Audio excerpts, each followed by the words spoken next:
Hello. Okay.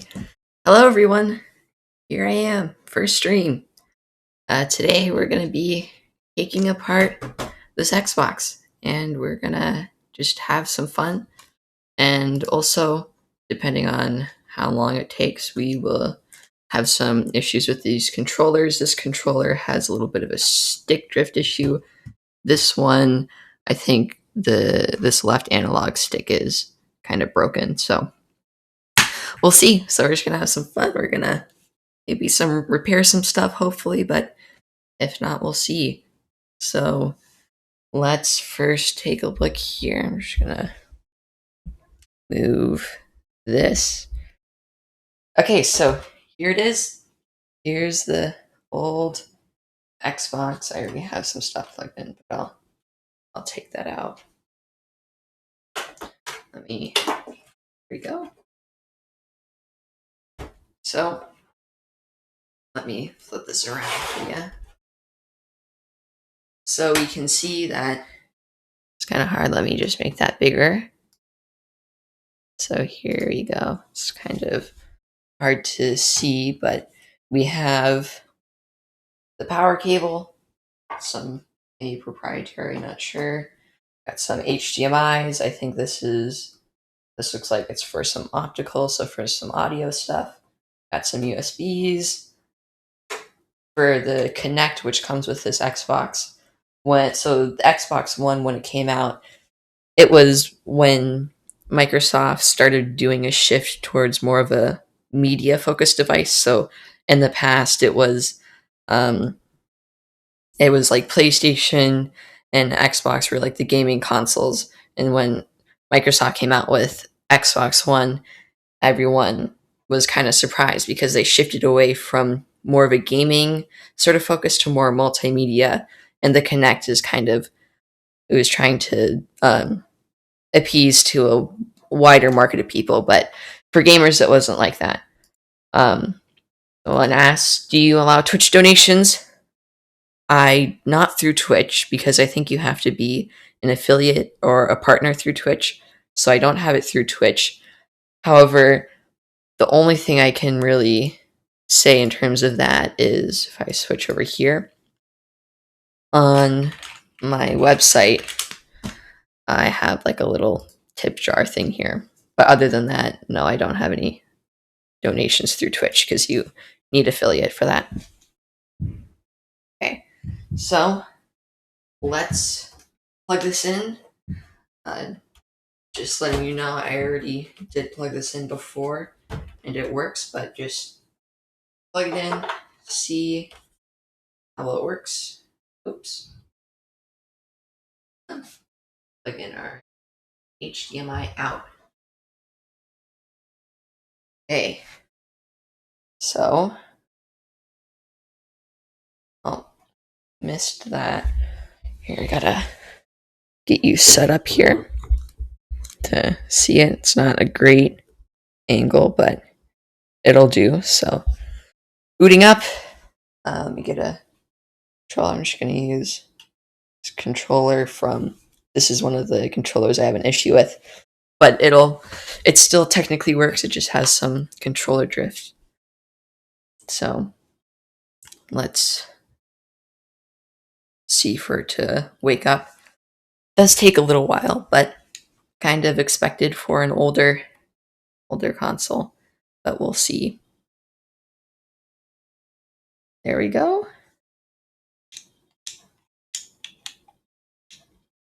Oh, it's not. Oh, hold on. Okay, there we go. Here we are. So, have a couple of games on here from a while ago. We have a new Xbox Series X, which I've been doing stuff on, but so I used to play on this a while ago. Tried Forza Horizon 5, which is a newer game, but it's not booting. It's not, or it'll launch into this, but then it takes too long to boot. It'll be a message that you can see. So, not sure if that's just with being Xbox or I'm not sure. Here, let me give you a bigger view and see that better. So, not sure what's going to happen, but let's just wait and see. Maybe it'll work this time. Who knows?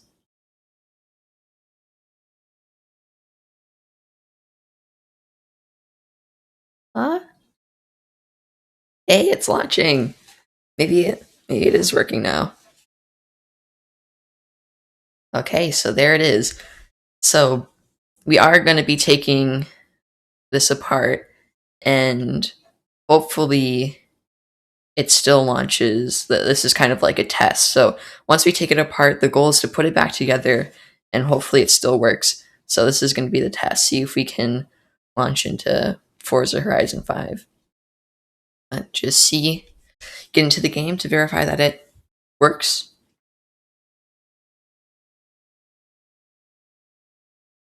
Only when you threaten it, it works. Well, hopefully it'll work. We'll have to see. Um, it's going to take a little while to load. But while we're waiting on that, so you can see here that this website is called, it's Copetti, Rodrigo Copetti. I think that's how you pronounce his name. But he has this website that I like to go to, and he has a bunch of different articles about different retro consoles of different generations and stuff. And if you're someone that likes to be nerdy and looks at all this stuff, it's a really great resource because it goes super in detail to a bunch of things. But uh, unfortunately, doesn't have an Xbox article right now. Xbox One, so I think he's planning it in the future. Um, but we're gonna take it apart and look at it for ourselves. So let's see. I think we're getting close to maybe launching. Hopefully, it is taking a while. Would have been interesting to put a timer to see how long it takes.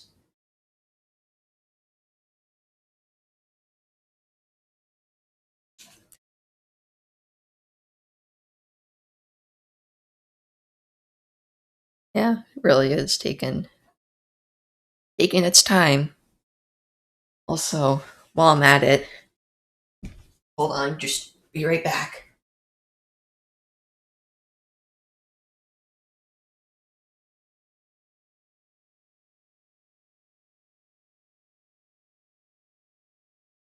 Okay, I'm back. I'm just gonna wipe down the Xbox because it's a little dusty while we're waiting. If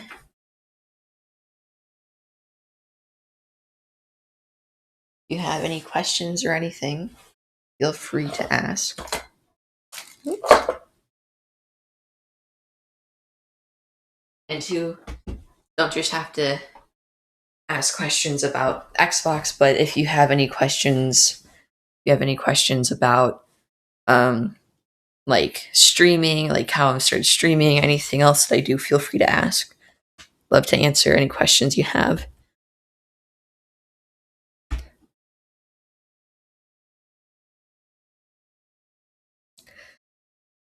It looks like you might be loading into something.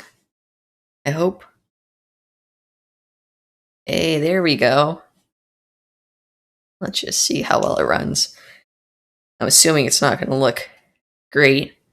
Oh, I don't have any internet on this, but that doesn't matter. I can still just see if it works.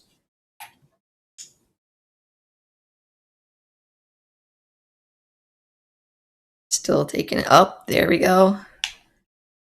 Yep. Okay. Seems to be working. So it did take a while. Oh, you can even you can see like if I just let go of the controller, it might.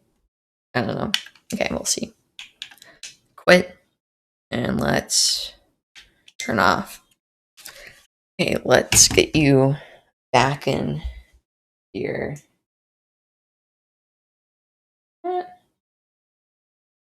Back to your little spot up here. There you go. Okay, so where should we start? I have this teardown guide. Hopefully it will be okay. Questions, are you in a blue t-shirt? Yes. So, if you look here, we can actually probably unplug this. You don't want to be working on it.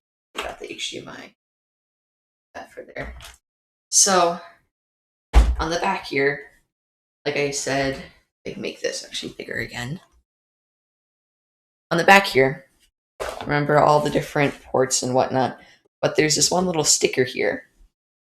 And usually companies and manufacturers have a sticker like this for warranty.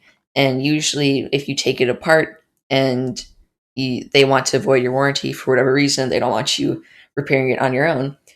So what they do is they look for the sticker, and if it's torn apart when you take apart the console, usually they make it hard to take apart the console without tearing apart your sticker. And if they see that the sticker is broken, then you voided your warranty and you can't use it.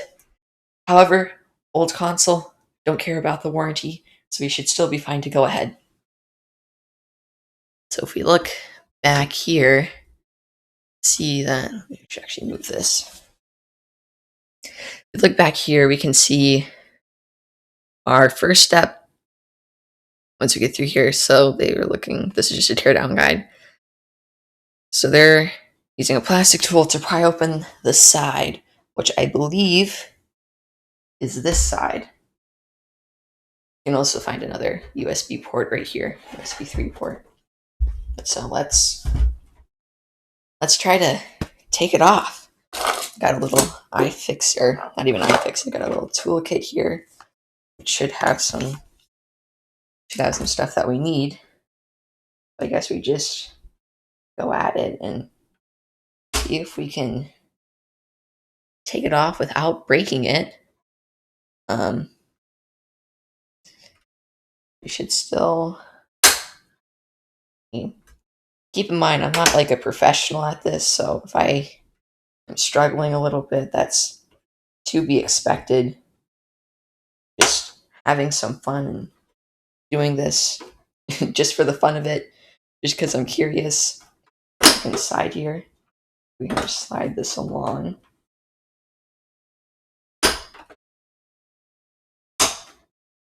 Okay, try not to break it. I think it's just a bunch of little tabs.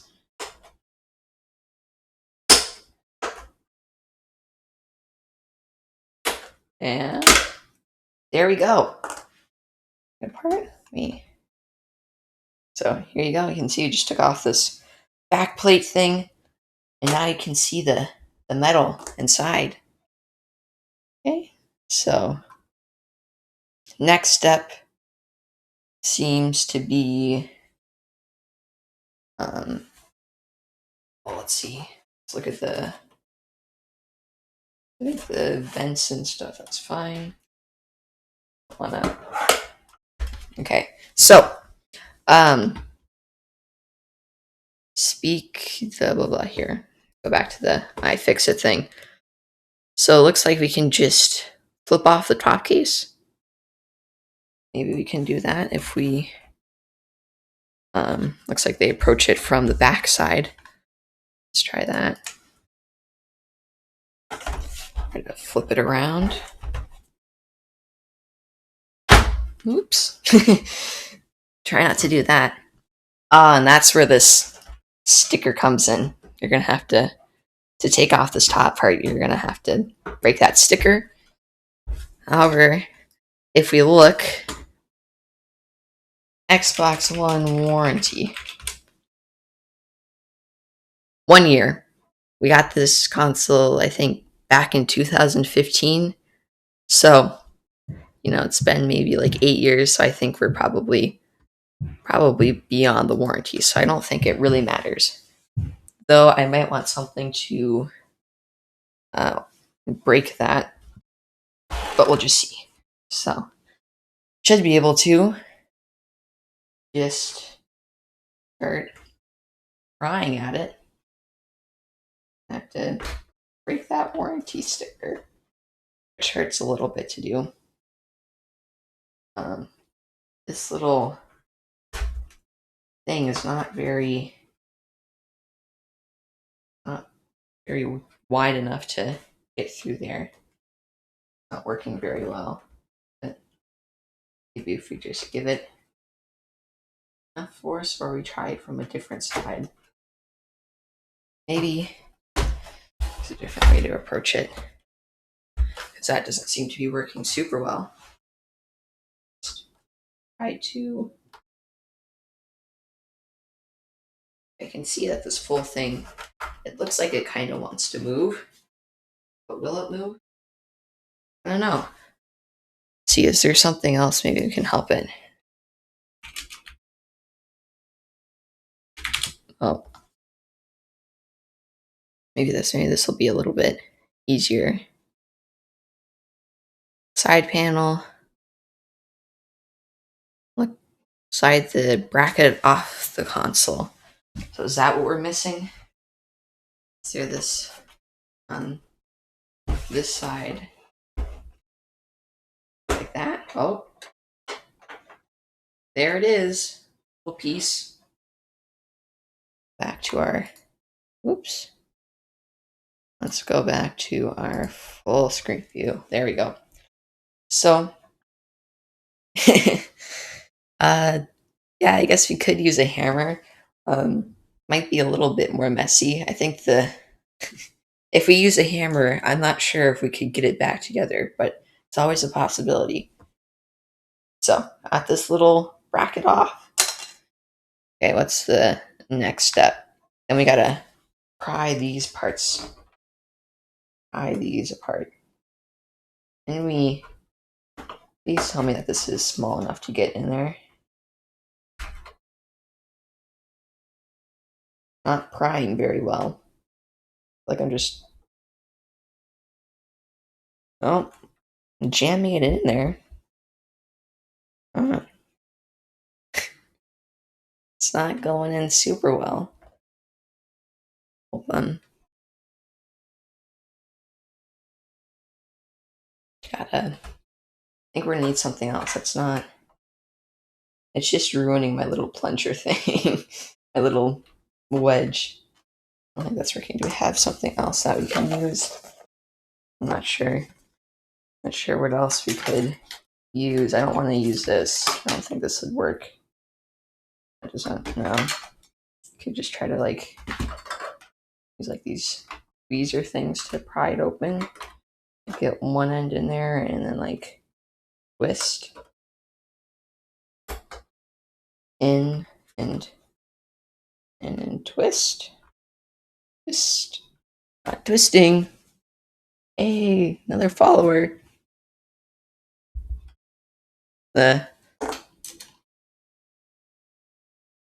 Oh yeah, and there's the little other ends. I didn't even notice that. And this will work.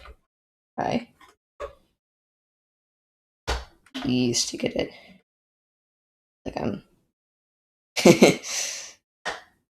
don't want to break it. I feel like I'm just struggling already.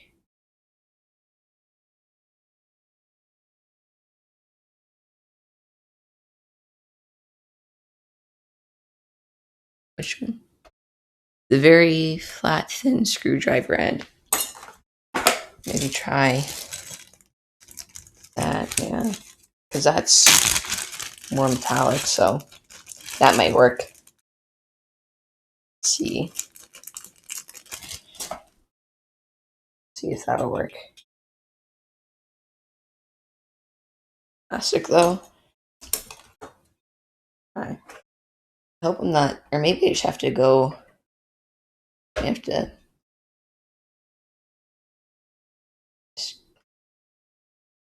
Oh, I think I'm much.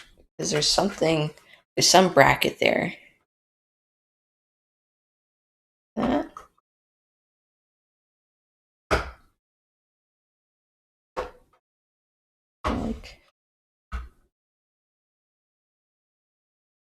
I'm just ruining it. Let's see.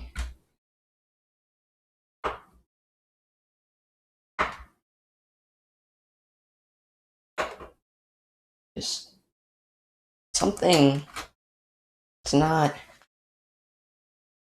Actually, wait a minute. I think I know what the issue is.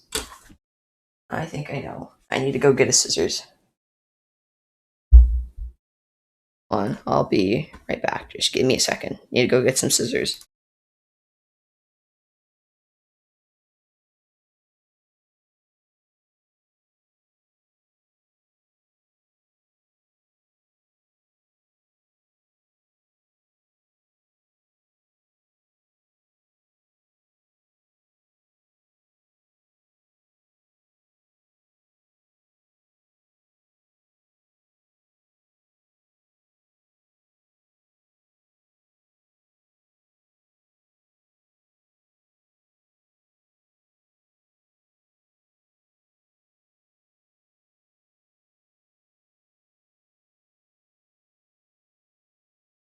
Okay, I'm back. So I have a suspicion that this little warranty thing, this little sticker, is making it harder.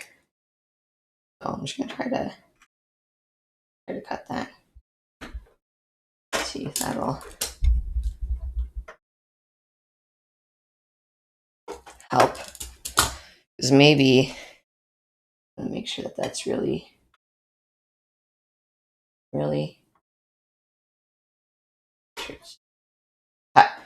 So hopefully that'll help because I think that may have making it harder. This is kind of not sure if this will work. Maybe if I stick it in there and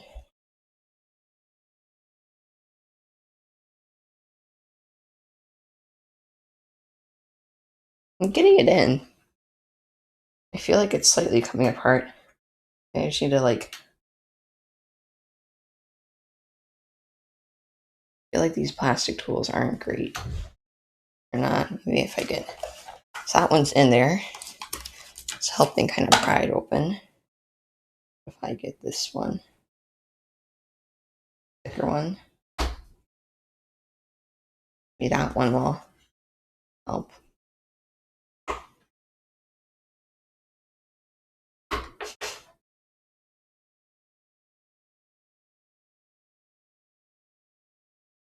Maybe I don't think maybe I can see from like the angle. I think that they're unless I need to take off the other side first. What if I take off this little thing? Does this come off? Maybe I can. I'm not sure if this one will come off. I don't think this one comes off. Maybe I can just let me. Here, let's look at the thing. I'm just using a WikiHow, right? Because I took off this thing, the took off the side panel, then got this little bracket thing out, and then now we just need to take that off. Maybe I just need to put more force into it. Definitely.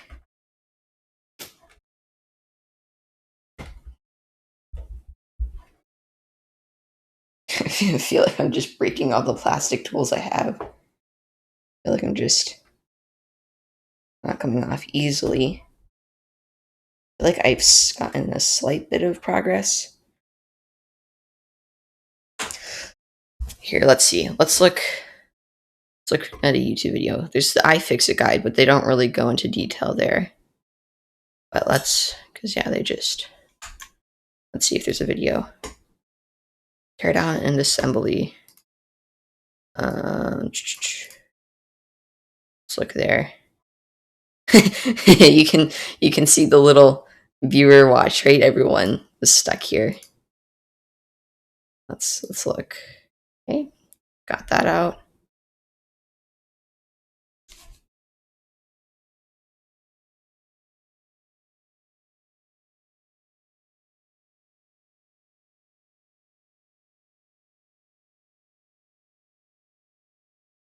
Okay, maybe that'll work. Maybe we just push down and pull up or something like that. Oh, well, that was so much easier.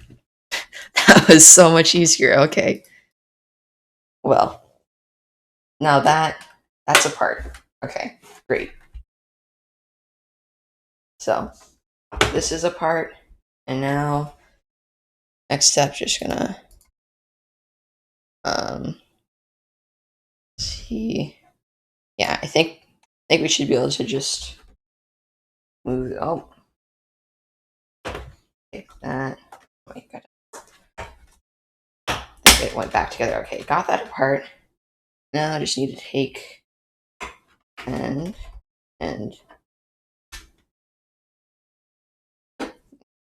pry it up more.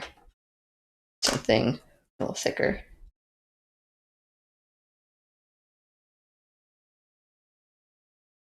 So I should be able to just pop this out, unless I just brute force it with my hands. Maybe this video will.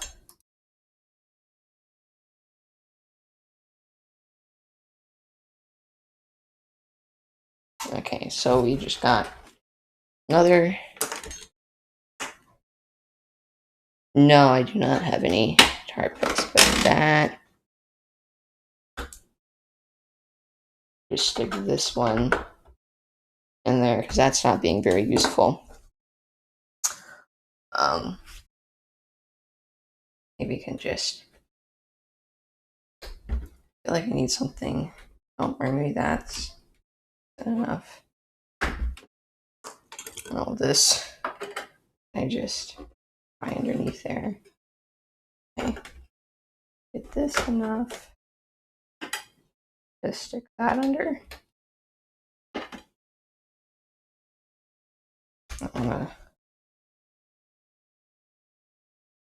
Maybe I can just, because I think there's one here. There's like 3 along here. But if I just can get something in here,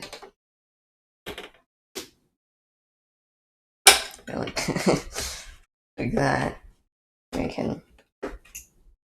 I think they used a knife for that. Sure, they had to work. I can see it. I can see the little bracket thing. Just making a bunch of noise.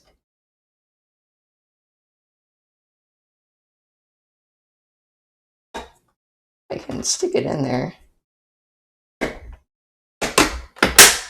Oh! Got it! Okay. There we go. That's easier now. Got another one there. Just gotta take it off with force. And maybe we need to.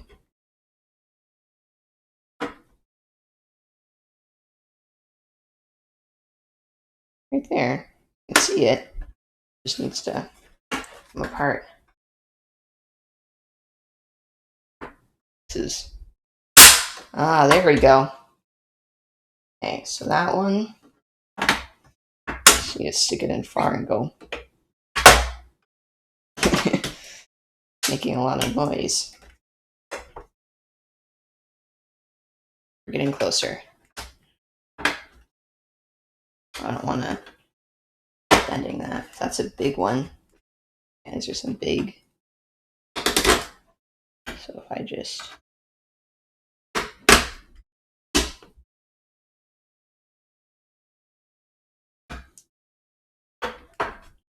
Maybe there's a different strategy for this last one. Because it's. Let's see. Like that. Watching here. Just watching this again.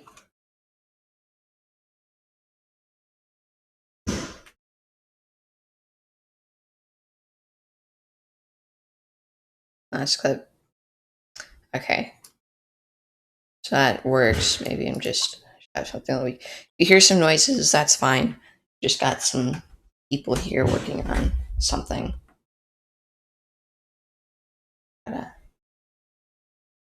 I can just that took a lot of force. That I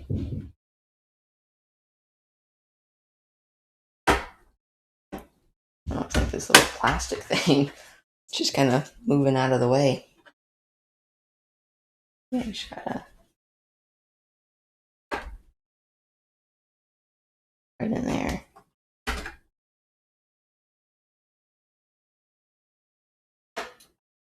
Jeez, that one's tight. Like I'm breaking my little plunger thing, just bending.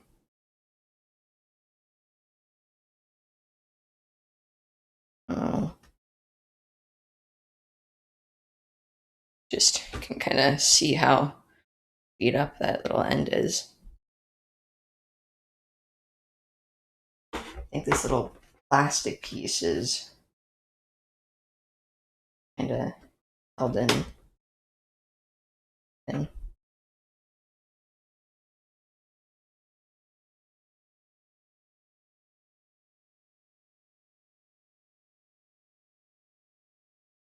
can see it. This is what it was like before. We're getting close. Be so happy once this comes off, because that'll be the hard part. I think. Hopefully this will be easier to put back together once we're done taking it. Oh, done taking it apart. Yeah, I need a different. Maybe try this one. I think this one's a little wider. I think. If I hear some noises, hope that's not bad.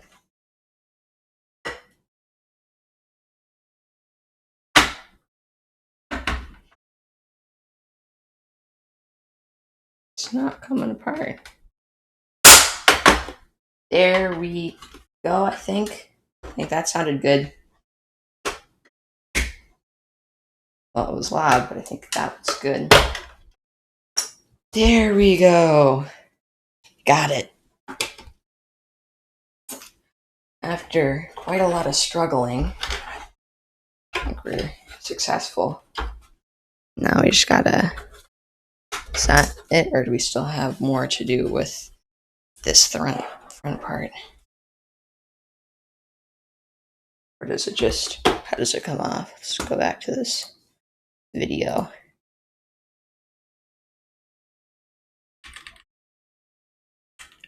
Look. Okay.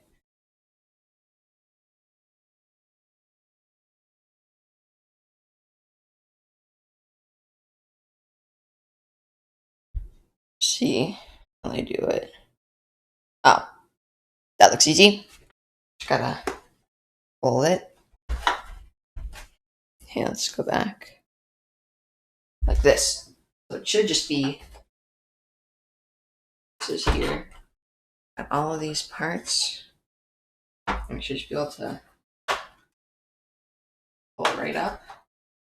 Recording. What am I doing?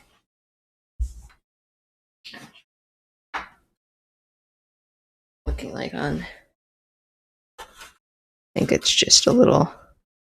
Oh, does this whole front piece come off?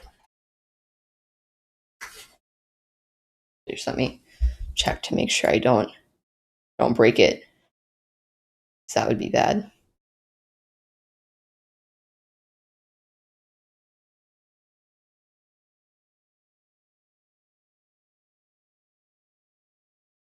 Just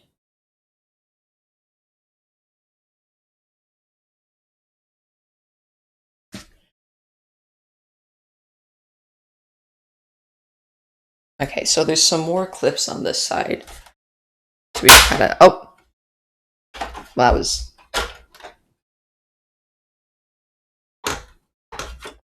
that. Good. Just gotta sure do anything. That's how we do it. There we go. Oh, there we go. We're in. We did it. We're in. Here it is. Okay. So we needed. So now we are on. Let me go back to the iFixit one, which I think I actually, yeah, I think I should be able to follow the iFixit one now. Okay. So now we're in here. Looks like we have a little, I don't know if you can see that, there's a little strip going along here, which seems to power some of these buttons on the front. There's also a little Xbox thing. I'm not sure how we get that off, because once we can get that off, then we should be able to go ahead at the rest of this assembly. So let's go back to this and just see how they take that off. Okay.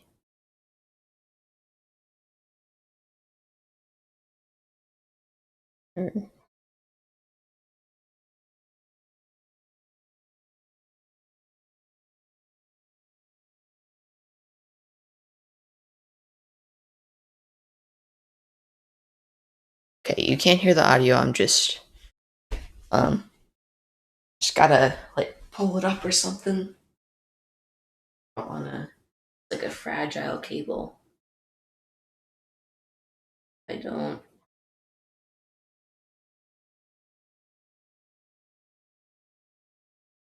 I could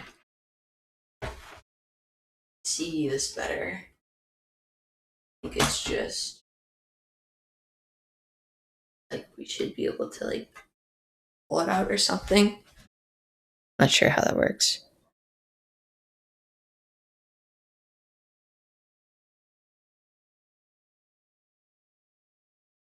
Maybe there's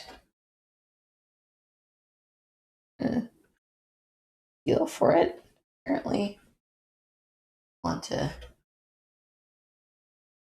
break it. This. Oh, that bad? Hope not.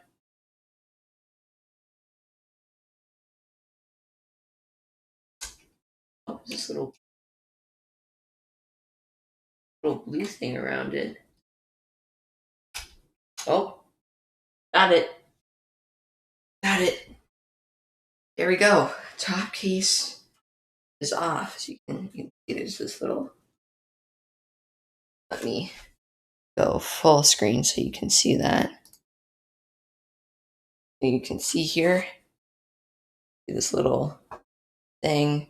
It has some little contacts. It's like thin. It's not like a plastic connector. It's thin little strip, I guess. A little blue thing for, not sure, to hold it in. So we got that off.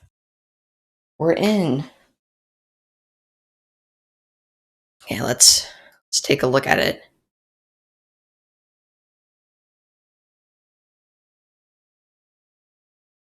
So we have some wires here. So it looks like, okay, what is this? What's this thing? Let's kind of look, because this is the fun part. Now that we're in, we can kind of look at what makes this special. What's all in here? So we got this little thing. I think that's a speaker. Looks like, yeah, that's a speaker, because it has a little, I don't want to press it too much, but it has a little, and I think like clear rubber membrane over it, which goes in, which makes a sound. This thing, I am my whole area. This thing, what is that? Let's see, can't, doesn't really say.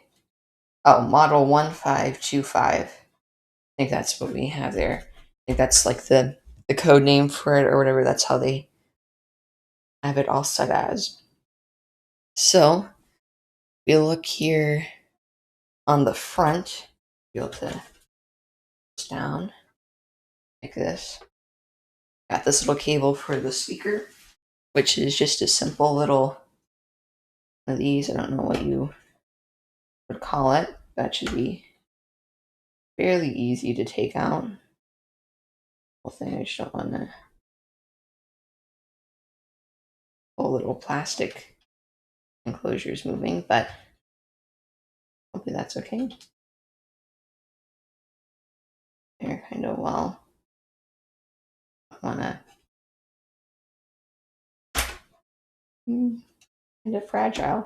The whole little plastic piece there, not even just the connector, but the thing I'm trying to pull it off of. I don't have any fingernails to grip under there. Oh, got it. And this one, this one just pull off. Not even sure what that one is. Oh, is that Wi-Fi? That little Wi-Fi module. Let's look at this again. I bet once we take this off, we could look to see exactly what that is.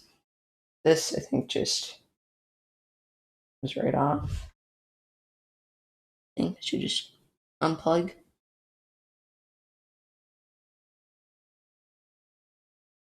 I don't have any. Can't really grip it well. I know this is a bad idea, probably.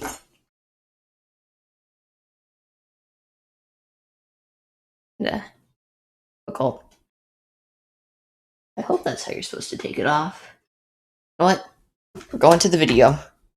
Gonna rely on our good old video.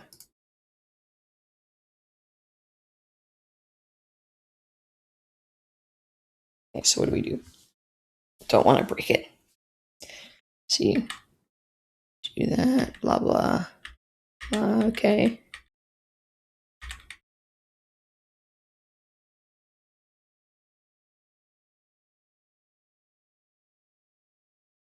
Okay, that wires out.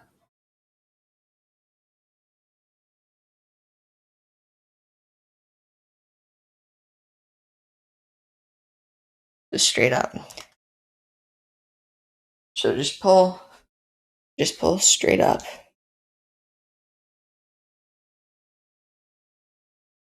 Oh, there we go.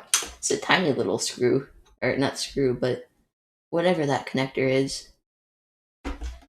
Okay, so now I think we should be able to continue with this disassembly for fun, of course, because we like to have fun.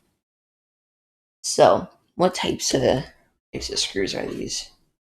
It's like those look like they're Torx. I don't know what size though. Luckily, we should have some of these Torx ones. So I hope we are okay. I hope we have everything we need because it would kind of be a bummer if I've run out. So let's just try. Let's try a T8. Is this T8? Yeah, it's a T8 Torx. Okay. Just consulting my guide. So we got this screw. This one. Unscrew. And out. There we go. That one's out. I should probably have something to put these in. I'm just gonna.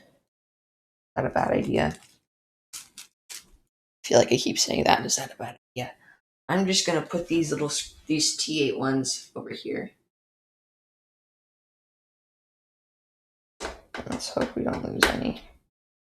I think there's like 3 different sizes. There's like a T8, T9, and T10, something like that. And we'll just continue to take this apart. And now we should have our Wi-Fi module. Should be able to just pull that up. Or no, it's like, what is it? Yeah, pull the card straight up because there's a little.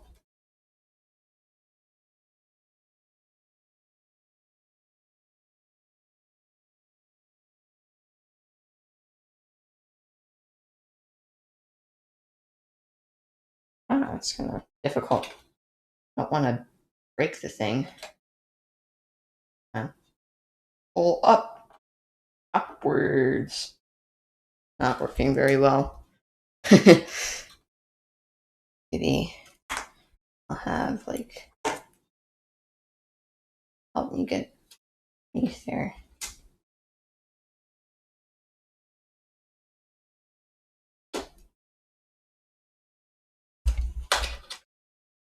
Not coming up. Right, I think it's, look at the, yeah, it's just a little thing in there. Show you once it's off. There we go. It's just a little, that a little, how did they attach that? Are these just little, what are those? Can't really tell how they have that on. Consult the guide. Consult the guide. Always got to consult the guide. Okay. Just looking.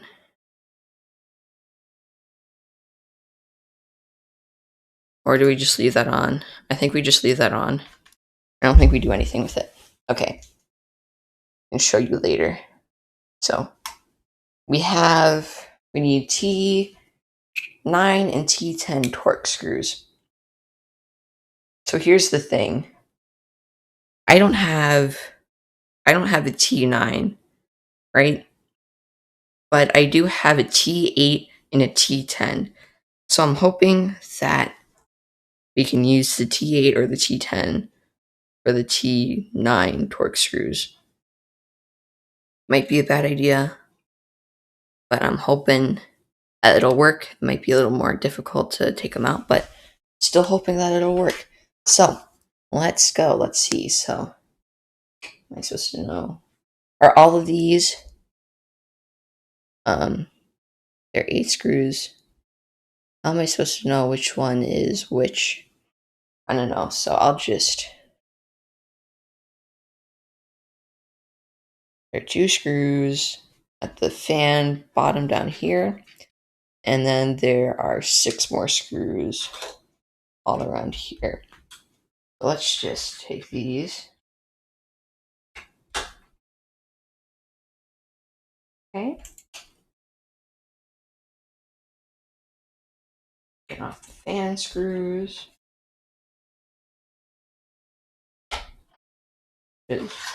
Oh, those are really long ones. I thought it was going to be small, but I guess it's a like screw extender or something. Let's get this one too.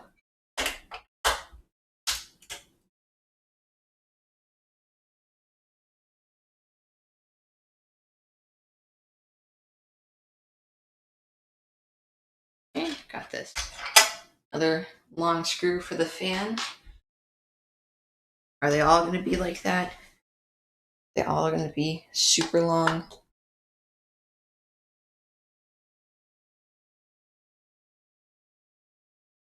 Let's see.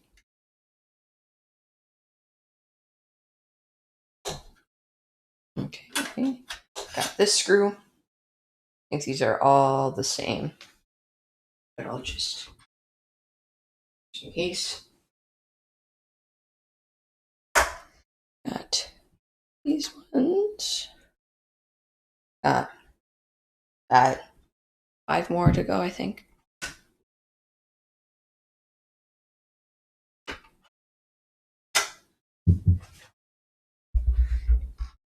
Like I said before, if you have anything you want to say or any questions or anything, feel free to ask and put it in the chat.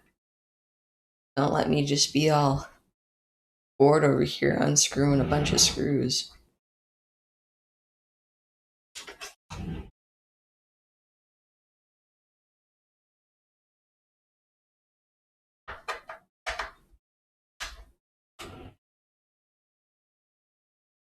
Okay, under this Wi-Fi thing.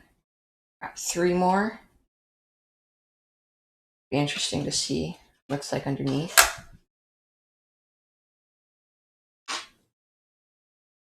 So I got this. Yes, I do. I think.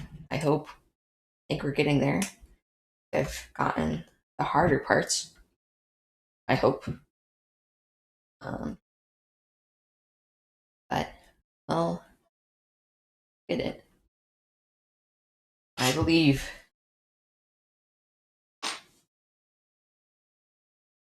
One more. And then we'll be able to, I think, take off this big metal casing bracket or whatever it is. We'll also get access to the fan. But all our screws are out. This is the exciting part. I think we're finally gonna get to see the inside.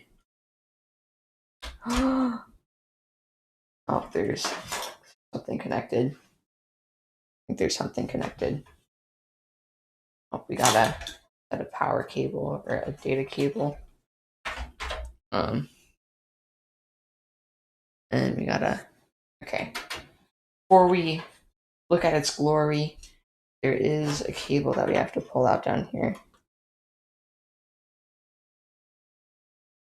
And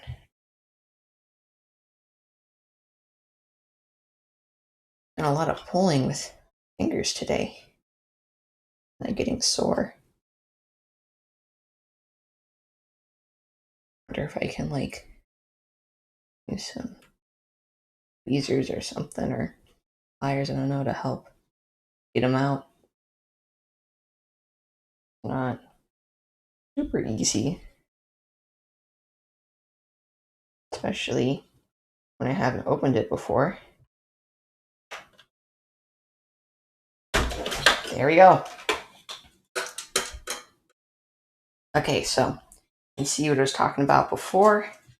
We got this little kind of plug into there, and that's where we just unplugged. There was this, I guess it was like a data cable to the main motherboard for the Wi-Fi. Just unplugged. It's got this grill for the fan, and then remember our speaker from before. So I think we're done with this part. Now we're in. We're at the insides. This is the fun part. So we got a lot to look at here now. So of course, I have the fan, which it's like a fan, so it's fun to play around with, but I won't. So it looks like we also got a WD Blue. It's going to be a hard drive because I don't think the Xbox had SSDs.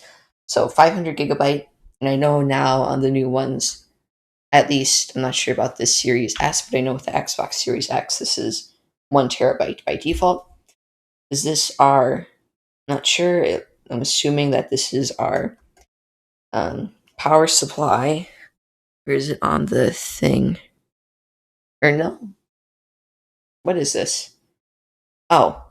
Oh, I forgot that this has a DVD drive or CD drive, whatever you want to call it. So this is the Blu-ray, Blu drive, whatever. Disc drive. And then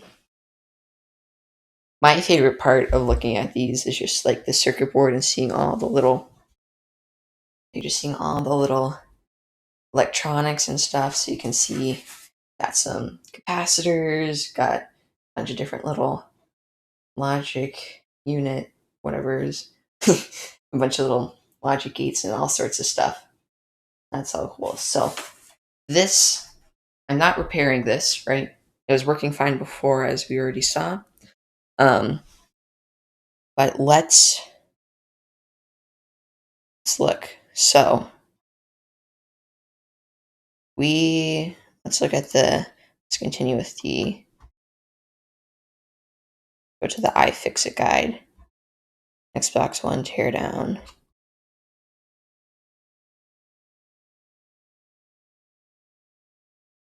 Okay, so this Blu-ray drive is connected.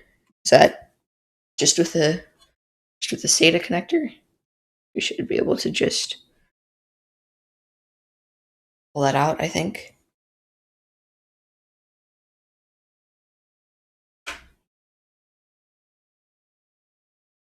right? I think that's okay. Yep. So SATA, and I'd assume that that is power. First off, how do we even take that off? But let's just take out this little power thing.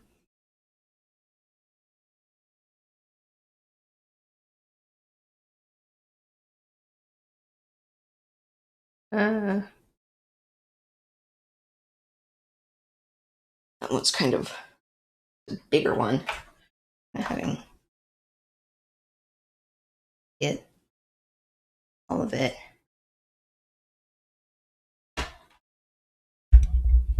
Don't think it's okay to pull on the main cables, but let's. Actually, this whole thing should come out. Yeah. And see if we take this out. Got our little drive. We gotta plug it. I'm struggling to unplug it, which is always fun. I feel like this is a reoccurring theme. Just struggling to unplug. Maybe I can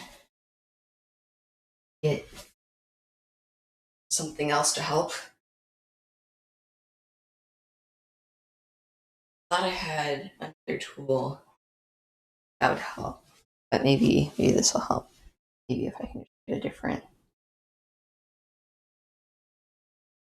just get a good grip on it. Don't want to do that. Don't want to break it. That would be bad. I think we've gone this far without breaking anything, so that's working very well.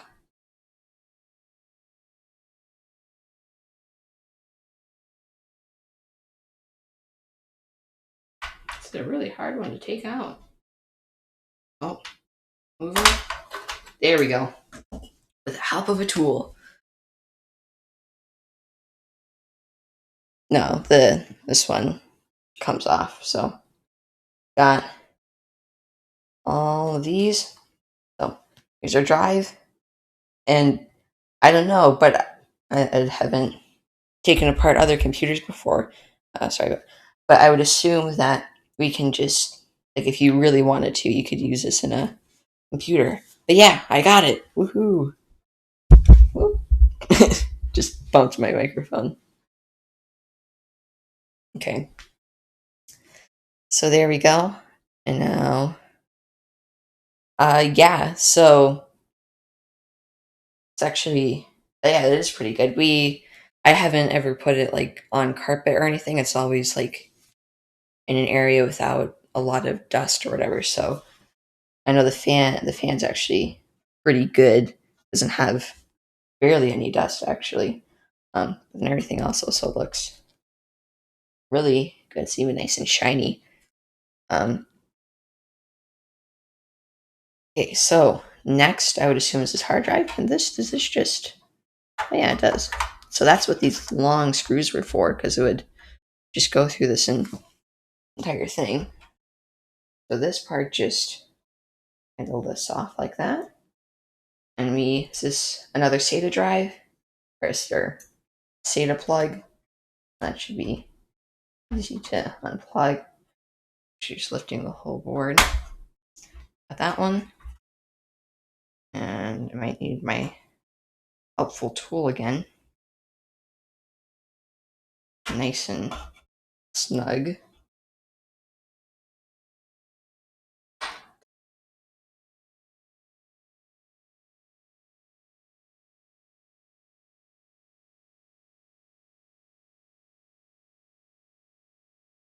Here, let's look at this.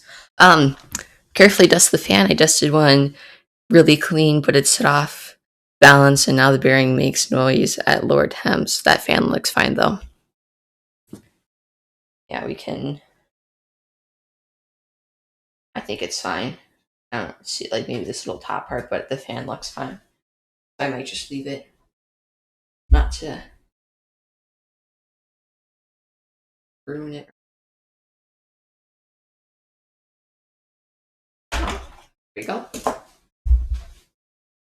Okay, now, yep, you can see this. WD blue drive. Okay.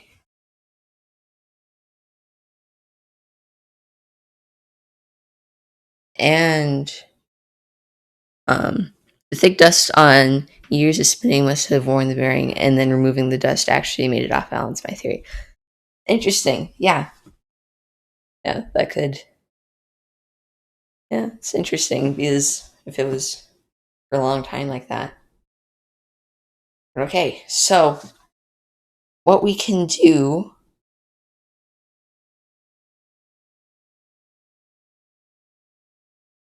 So what we can do is, if we want to.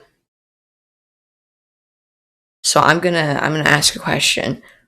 If we want to, we can look at this drive. We can plug it into my computer and then look at the data and kind of just explore it. However, I need to find a SATA plug or like an adapter to where I can plug it into my computer because I don't have a computer where I can just plug it in. So we can do that. However, I'm gonna have to leave for a moment to try to find one. Or if we don't do that, we could just continue with the rest of the disassembly. So here, I'm gonna just go see if we have one and see how that goes. So I'll be back.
Okay, I'm back. So found one. Got a little adapter, so we're gonna have to take this out of its little enclosure. But once we do that, then we should be able to open it up and explore. But actually, this should just come out, right? Because that, I believe so. That should just, this should just come out. Or we could just, here, let's take it off. There's some more Torx screws. So let's just try to take those off and then just get the drive all by itself. Let's look. What is this? Right side? Yeah. Okay.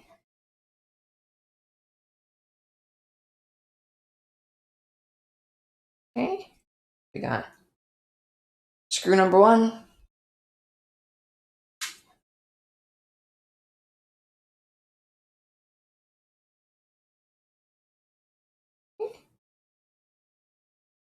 Got screw number 2.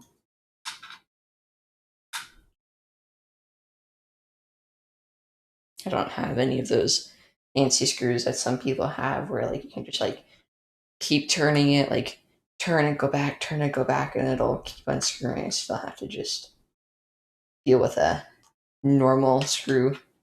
It's fancy because you can change the tip heads, but none of the will screw in stuff. Okay. Last screw off the enclosure. Look at that. Very thin drive. Looks like as if it's a SSD in terms of thinness. This part should just come off, I think. I think it should. I haven't taken. I hope that's right. Gotta be. Yeah, that's fine. Got a lot of pins though.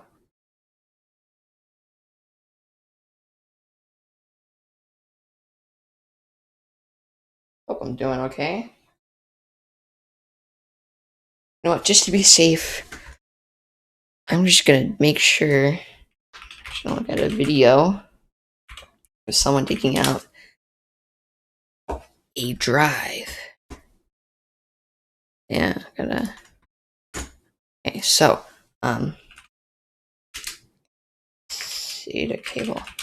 I've seen like videos of people of like computers and doing that sort of stuff, but I've never actually taken out a SATA cable myself before. So let's here. Yeah. Used to transfer data. Look. In this computer, remove them. We actually, I will just do that. Okay, hard drive out, which we already have right here. Oh, you took a part of PS3. I also have a PS3, so in the future maybe I'll take that apart. But I decided to do an Xbox One first because I wanted to, because I have a newer Xbox Series X, and so I wanted to make sure to, I want to take apart the Xbox One because in case I do break anything, I still have the newer one that I can still use. So super slim. I just have the normal size one.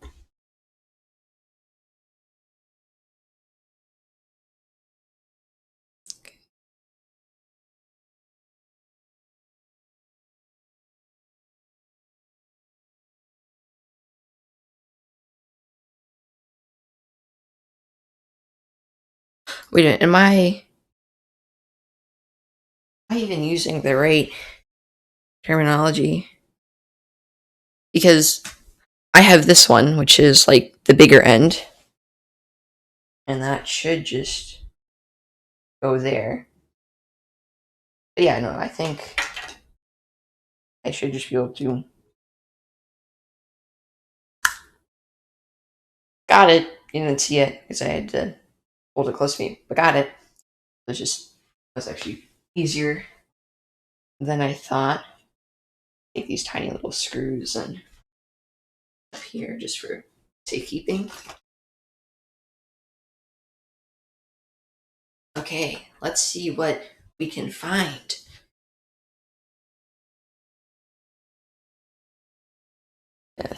Here, hardest part is front and back top bezels without breaking the clips. Normal size probably easier, both more parts. Yeah, that's what I would assume. I'm not sure if the Xbox or PS3, Xbox One or PS3 would be harder. It'd be interesting to see if I take apart the PS3 to see which one is easier to repair. So you see, got this plugged in, and now I'm gonna plug it into my computer, which I need to get an adapter because I have a MacBook which only has USB-C, and as you can see, USB-A. So, okay, got a nice little adapter here. Plug this in. Let's bring this drive over here. Plug it in. Okay, here, I'm just gonna move this microphone I have. Hope it's not making too much noise, or too much painful noise, at least. Okay, allow accessory to connect. Yes. Let's here. So let me pull this over here, and actually, let's look at the disk utility. Okay, see here.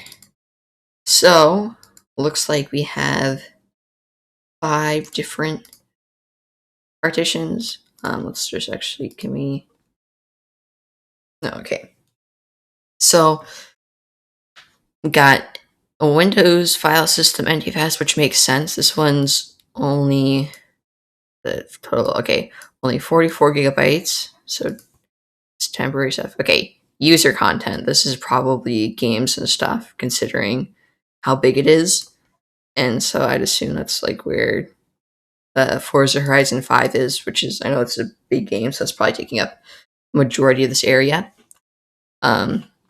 Still Windows NTFS. Then these support and system things. These are smaller, still actually pretty big. System support might just be like the operating system, I would assume. And system update, not sure, but I would assume it's like when you're updating, it probably just uses the specific partitions. Not sure why there's 2, but they do what they do. So let's take a look at. Let's look at temp content. Let's first take a look at temp content. So actually looks like we have stuff, probably nothing useful here. Screenshots, app swats. Yeah, I don't know what. Wonder if like screenshots open with text edit. Here's the opening. Text edit. No, cancel. Is it not opening? It's not opening. Why is it not opening? Or maybe it is. Oh, there we go. Okay, maybe that's just a bunch of raw data. Maybe, what's that, an XVD file? XVD file extension. Let's see. Xbox Virtual Disk. To store secure data, system images / data, console update. It's a wrapper for binary data, which means not all XVD files are the same type. XVD is more secure, complex version of the STFS, or a package format used by Xbox 360. So, programs that open or reference XVD. So maybe we can. I have a Mac, so I'm not sure. Open XVD file Mac. Let's see if there's a piece of software we can use. Should be okay.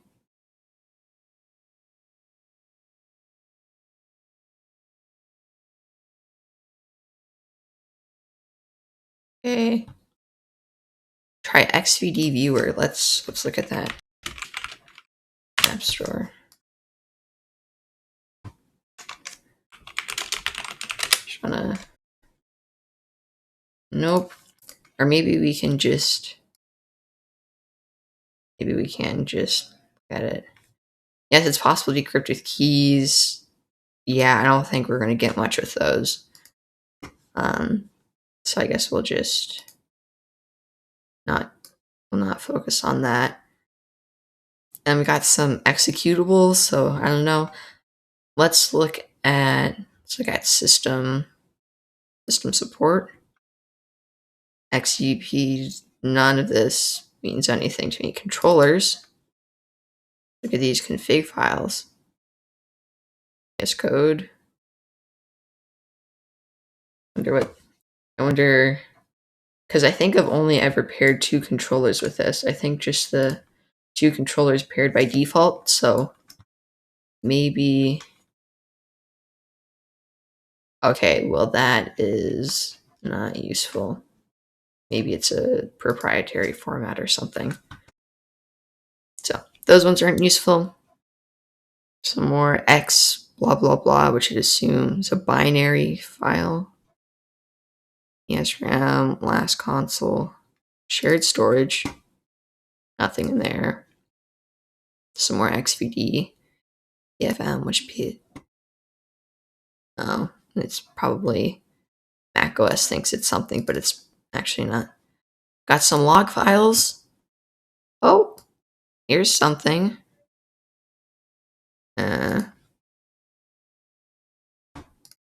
I don't think anything's interesting though.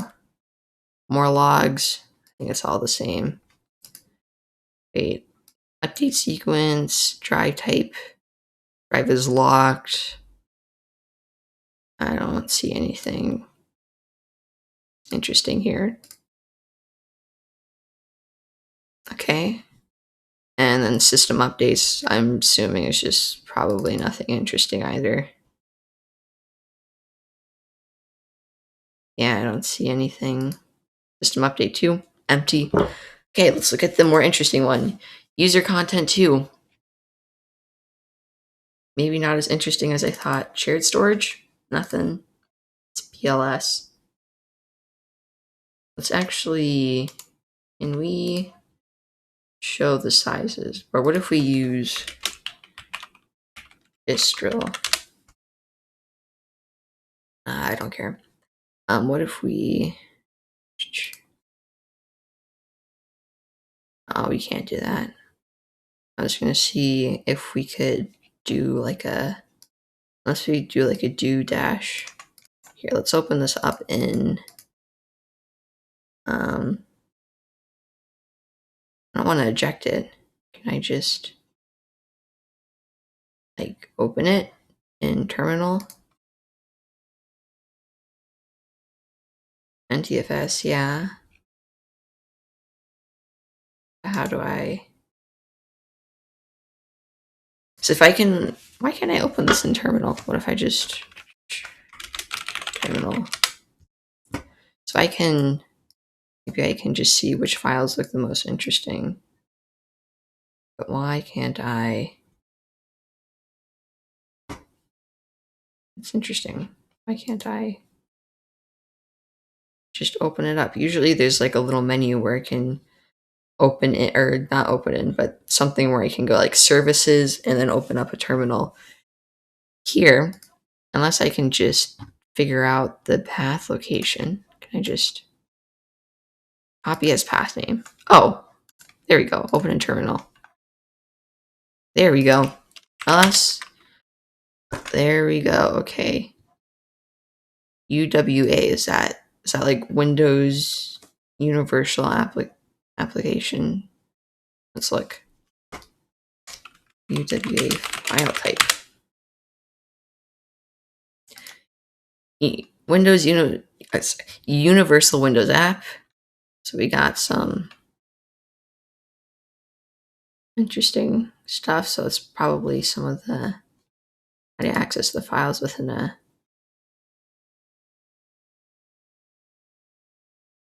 Can we actually look inside it? To inside. Maybe we can look at some interesting stuff. What is it? How to open it? Not gonna. Doesn't look. I think that's just those apps. But what I wanted to do is, I think it's like a do-sh or maybe -r. What is the command?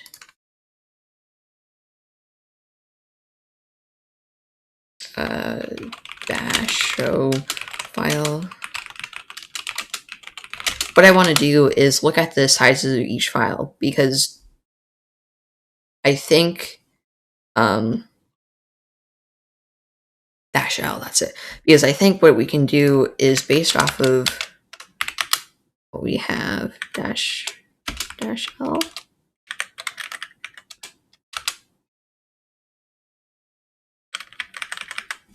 Okay, you know, we're just going to do-h and see. Or do -help. How does macOS do it? Do, okay. Still not very useful. Maybe we can.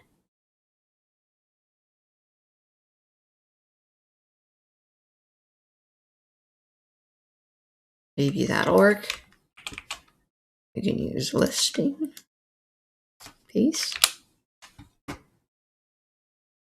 No, maybe that's not for macOS. I just want to look at the size.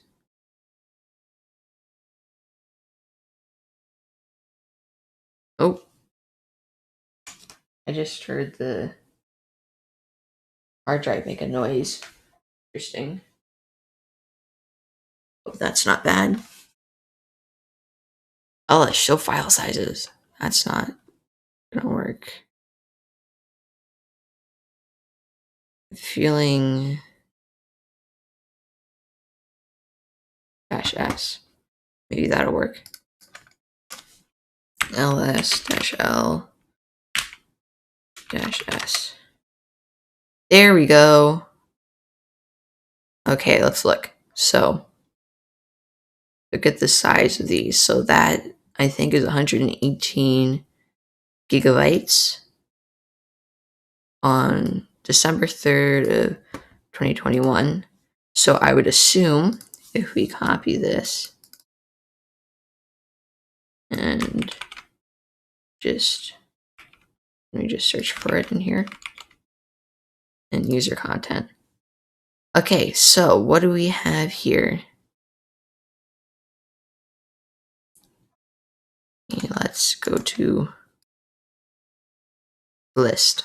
Okay, so we have that, and then we have this one, Unix executable file.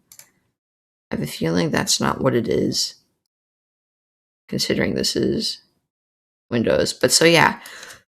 Okay, so my guess is that this is Forza Horizon 5, which I installed, and I think we can kind of check that if we look Forza Horizon 5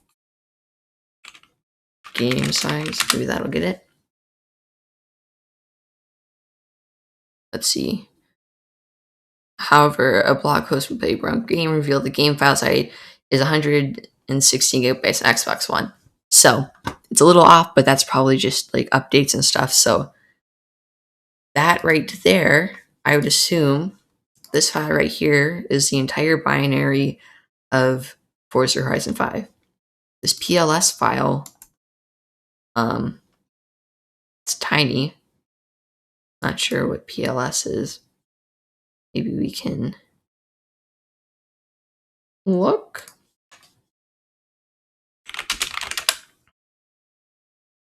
It's a multimedia playlist for media players. I don't think that's what we have. Can we, and let's see, can we look at any of these? Text edit. Interesting. What are these? That's interesting.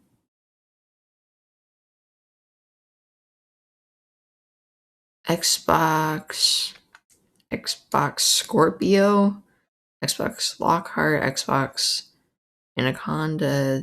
What are those? What are those? That's just, I haven't heard of those before. Are those like older consoles or something? Oh, that made it really weird. Let's look at Xbox Scorpio. What's interesting about this? Is that Xbox One X? Xbox Anaconda. Is that the Xbox? Is it like the Xbox One S and One X? Interesting. And then Xbox Lockhart.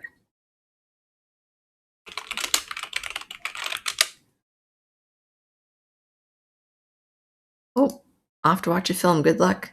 Well, thank you. Okay. Supposedly there's a Lockhart mode in Xbox Series X.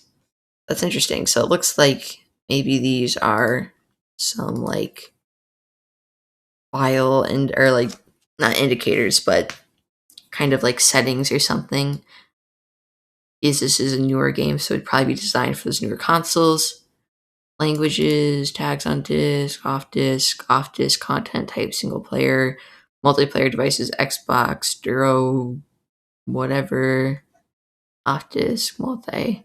This seems like what I would assume is that these are kind of like some sort of flags that are set, kind of saying this is what we have for everything. So these are a bunch of URLs. HTTPS, blah blah to there. Those are the XVC files. That was like the Xbox. I forgot what those, or maybe we didn't look at those yet. For this, we can't. Query is too long. It has a bunch of bad characters. Continue to cite. Save. There are a bunch of. Oh, that's the entire game. That's a full 115. Yeah, no, we don't want that. That's interesting. So we just got some links to the game. Let's look at. That's weird. I wonder what this could be. Not sure. Is this another XVC? The reason why I say I think it's a game is because it was of how big it was. But let's just use Oscar continue. Save for that one. That one's also 150. That's so weird. Why does it just have a bunch of links to? I'm not sure. Interesting. But then there's also a bunch of these other files, which I don't think we're gonna do. Last console. What could that be? Is that it?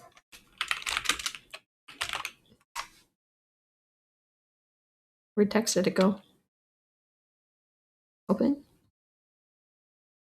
Whatever that means. Maybe that's like a ID to one of the consoles. And then we're back down here. Oh, are these the built-in apps? The Windows, Universal Windows applications, avatars, Blu-ray player, Microsoft rewards. Let's just take a picture of these, because I think those we'll just leave that. I think all these other things are just UWA files that I have. Okay, well, I think that's everything. Let's get this drive, let's get this hard drive and put it back in the console. So let's go back to here. Why is my thing blurry? Oh, do I have to? Why is it like that?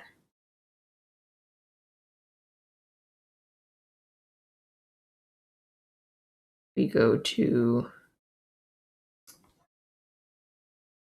Uh-oh. Why is that not working? Some technical difficulties to run out. Why is it?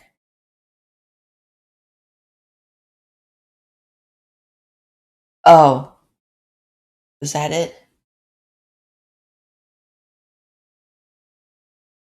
Go to.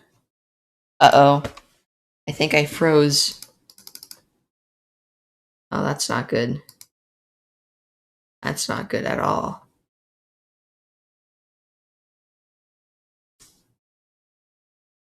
Oh, no, no, no, no, no, no.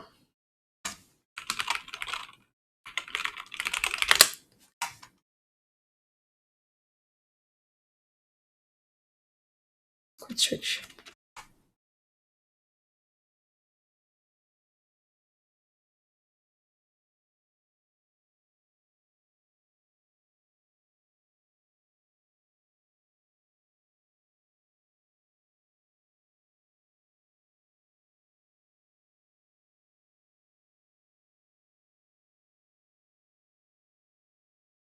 Wait.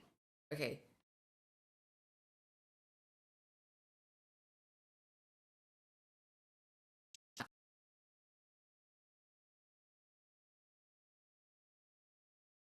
Back. We're back. Okay. That was weird. I'm using. I think it just broke. Not good, but kind of, I can see that I have one right now. That my. Anyways, fun with that, guys. If you're watching me, let's go back to the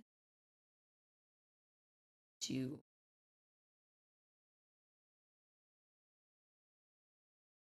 checked it. Checked.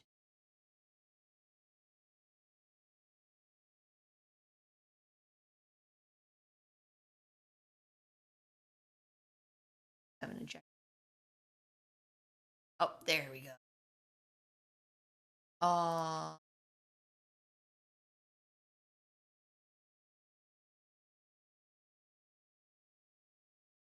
all ejected.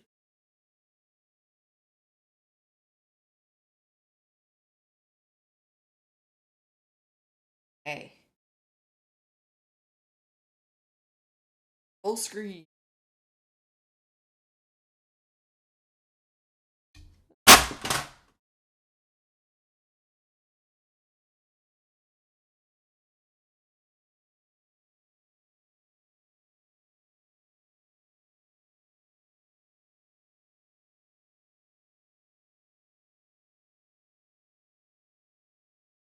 Jeez.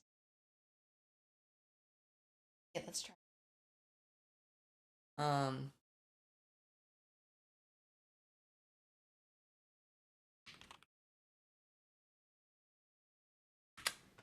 to your Xbox One, disassembled. So, um,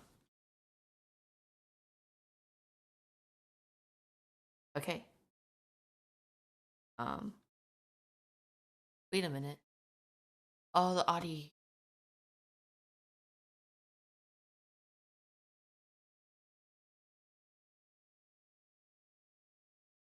For tomorrow. Save. Okay, better. There we go. Okay, let's. First off, I recommend not dropping your camera into your Xbox One while it's disassembled. I also don't recommend having your audio mixed up, and I also don't recommend having your streaming software to crash. Okay. Anyways, okay, let's go back to this. So we have this drive, which we're done with. I'll just leave it in its plug for now. It's over here. Let's do some more dissecting because dissecting an Xbox is fun. Okay, we have an RF module, which should be our next thing to do. Let's take a look. RF. Oh, that's just this. Okay, let's. let's take this out. Well, actually, what we can do is get rid of this plastic casing, I think.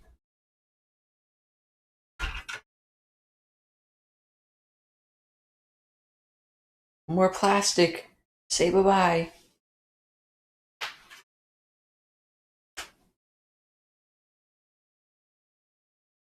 Okay. We are more dissecting. Let's go. Okay, so we have some more torque screws.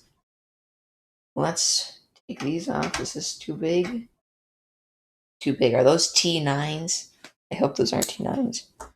They are T9s, and I hope this works. I use a T8. Go in. Here we go. Have that. So let's use our T8s. See if this works. Yep, that works. Oof. Yeah, this is definitely a T9, but my T8 torque screwdriver does work, so we're doing good. Let's this.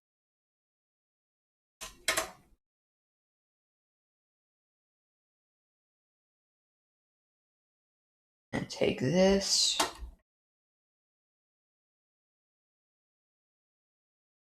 Okay. Screw over here. These do okay.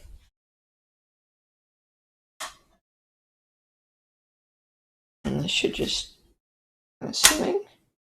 Oh, look at that.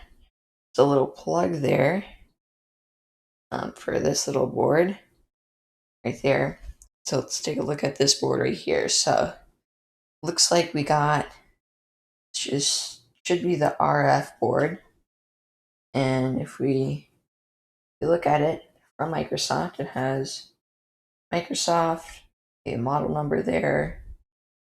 Looks like we got a little RF sensor right there. I've seen those before. That's probably, I would assume, maybe for some controllers or some other thing, but that should be what that's for. So we're done with this. We're getting so close to dissecting everything.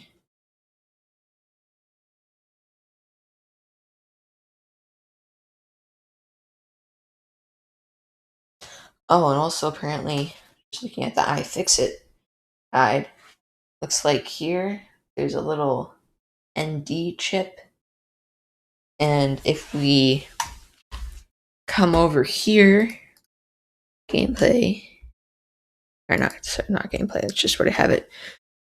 So if we just type this out, it's like ND, I gotta use my good eyesight, 9180 F F I M S03. I would assume that, yeah, no, that didn't work. Maybe what does the iFixit thing say? Yeah, that's what we searched, labeled. If we search that, oh, F1. Maybe that was the issue.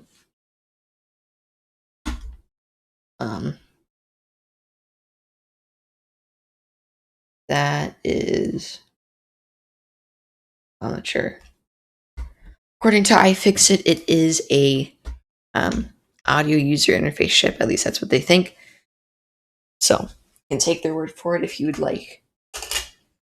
Okay, let's go back to here. So X marks the spot. Okay, we're going to take off the heatsink and fan assembly using T9 screws. After, okay, so you can see here, you can even see that copper, it's like heat pipe. Got some more hot copper heat pipes over there, and got some cables. But let's flip this over, and we need to probably unscrew piece, or I can set this down like this. Hope that's not bad for it. Take out these.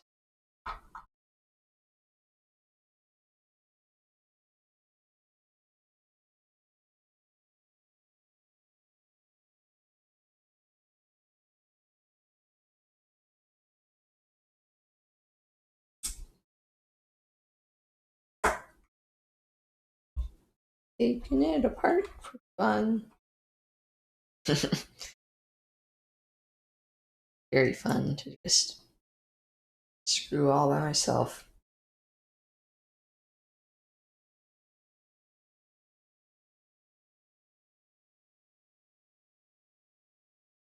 Hope Twitch Studio doesn't crash again.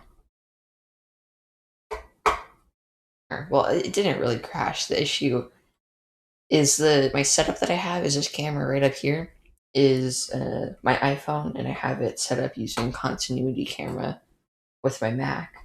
And that's how I have it going through. And when I was opening up some of the stuff on my Mac, my phone was trying to be smart, and it was like, hey, I'm gonna go look at this stuff for you so you can uh, do stuff with it from your phone. So say like I was opening up a picture, I could draw on it using my phone. However, what I think happened is that it took it out of the continuity camera mode and caused Twitch to, and when I brought it into continuity camera, I think Twitch Studio was confused and was like, what's happening? So set these screws over here. And we should, that's back here, come off. No. Okay, what? Oh, that's where the thermal paste is.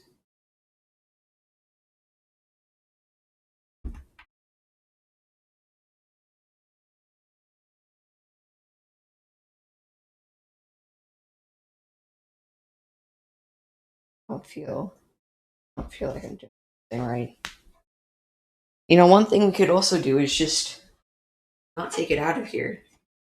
Just leave the fan in, which would kind of be boring.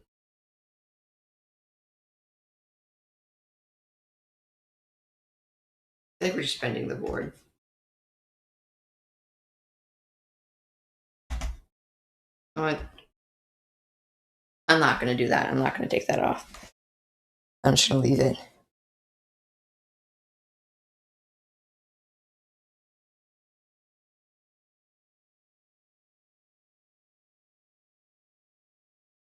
What we can't do, though, is should be able to take off this fan if we want.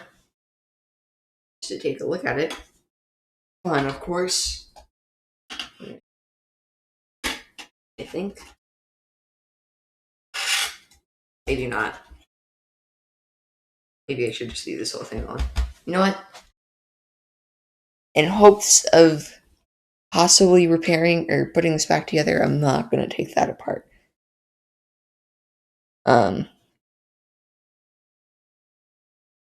Okay, so let's take a look here. So underneath here, of course, underneath this fan, which that is actually kind of dusty.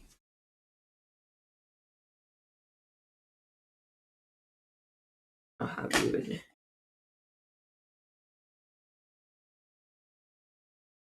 those beads?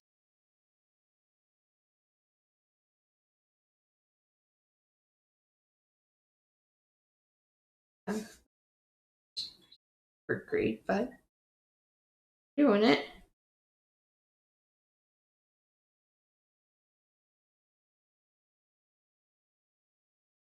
That's helping a little bit. Just dusting some fans. What have you been doing?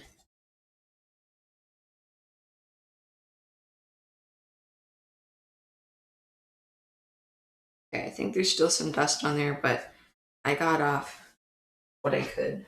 It's pretty clean to start with. So that all good. So, underneath here is an 8-core CPU, um, called AMD Jaguar, and also the GPU in here. Then around here on the sides, you can see some of it's covered underneath here, but you can see especially along the side, we have these little black chips all around. There's a total of 16 of them. They're each 512 megabytes of DDR3 RAM, so a total of 8 gigabytes. DDR3 is interesting. This console, I think, came out in 2013. And so,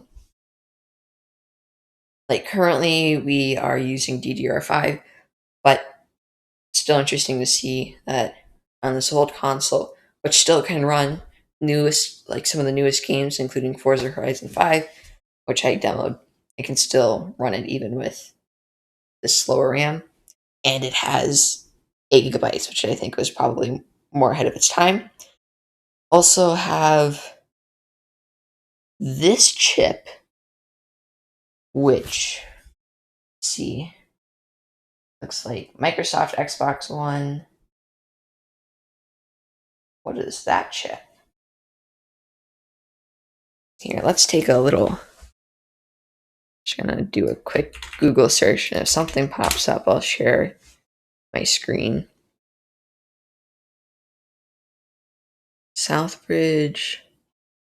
Oh yeah, maybe that's. I believe.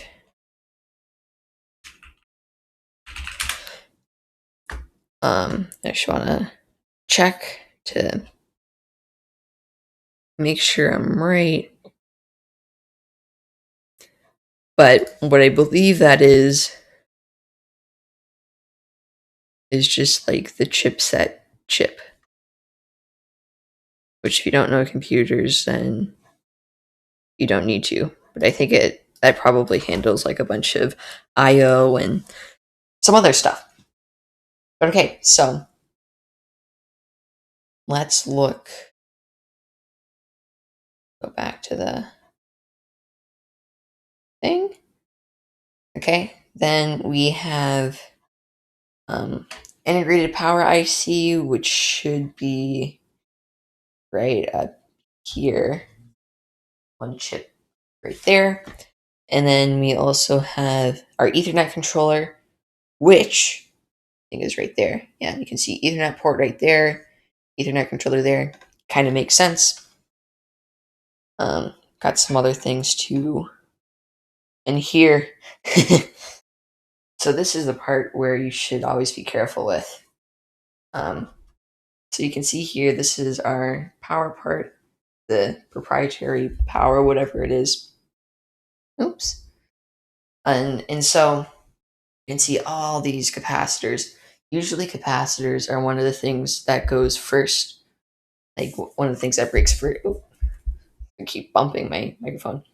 Capacitors are usually the things that go first, right? So if you're repairing something old, a lot of times the issue is a capacitor.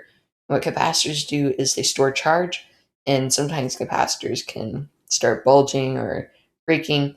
However, you have to be careful whenever you're taking apart electronics, because you don't want to touch near these capacitors. Because sometimes, even if the power is unplugged and you weren't touching it or anything, these capacitors can still store charge. And so you don't want to be touching them, especially if they're high voltage. So I'm not going to be touching that. I'm going to leave those capacitors alone. Realistically, like, some of these capacitors are probably fine because it's low voltage. However, especially in power supplies, capacitors like that, you should always be wary whenever there's a bunch of capacitors. So let's. What do we? There another. I want to take this motherboard out of its casing. It's a small little T8, maybe.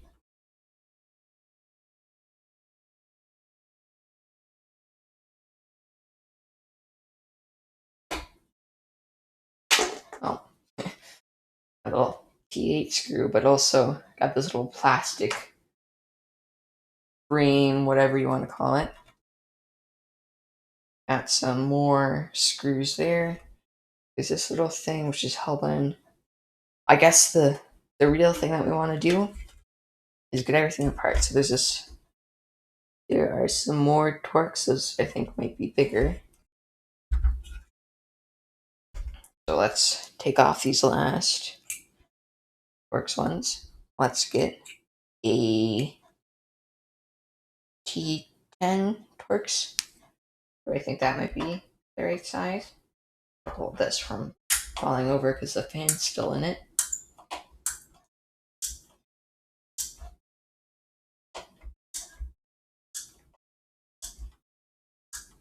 Some squeaky screws. A little squeaky. Not sure if you could hear that. They're silver, which is interesting. I don't think a single screw in here that I've taken out, other than these ones, have been silver. Yeah, they're really squeaky. Okay, so that's out. Those screws are out. Looks like if we want to take off this front cover, gotta take out some more of these silver screws. Get ready for the squeaking. Maybe you'll hear it.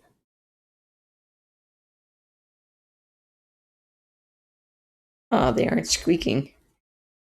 Maybe the other ones were just needed some oil or something to make them less squeaky. Maybe some WD-40.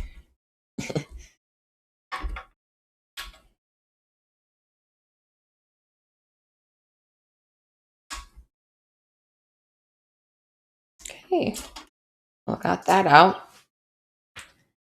And there are some more screws inside here, right in there. I'm gonna screw them from the side here. Oh, that's like a interesting, kind of interesting material, whatever that is. Taking out screws. I think I'm taking them out at least. Can't feel it. Oh yeah, no, I'm taking. I think. What am I? What am I screwing? Oh, is this the wrong? Confused. What's happening? Those are circles, I think. Oh wait, no, those aren't. What am I doing? I was just trying to unscrew a random like circular thing that I don't think needs to be unscrewed. So should this theoretically this should just come off the front.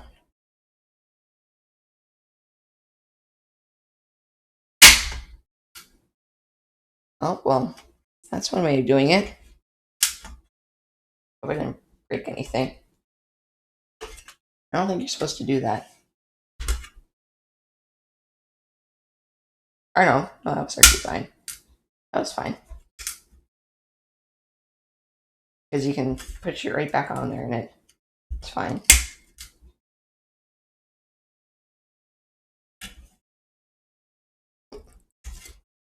Try the other side here.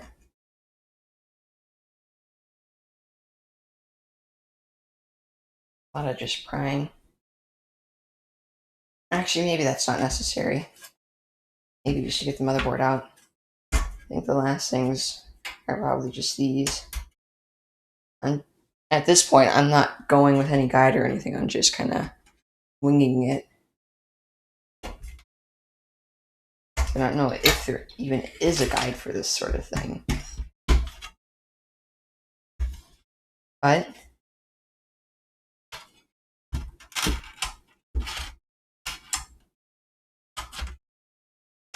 oh,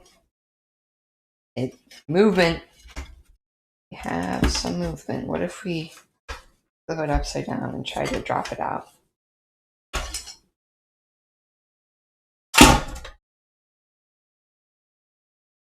There it is. It's off. Got it out. There we go. And I am glad I did not try to keep tearing out the CPU or the fan cooler because there's some more screws back here, I think. What are those? Those, I'm not even sure how this bracket works. Okay. Not really sure how that bracket works, but here it is. We're done. How long was that? Like 2 hours? Well, 2 hours it was. Here, hold on, let me. Hey, we did it. Now, just need to do something quickly.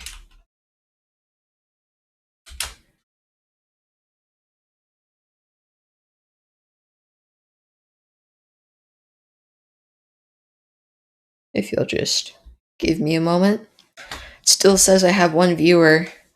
I'm kind of assuming that's probably just myself, unless someone wants to say hi or that.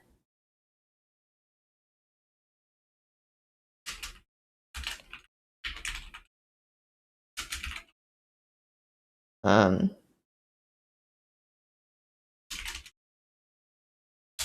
okay.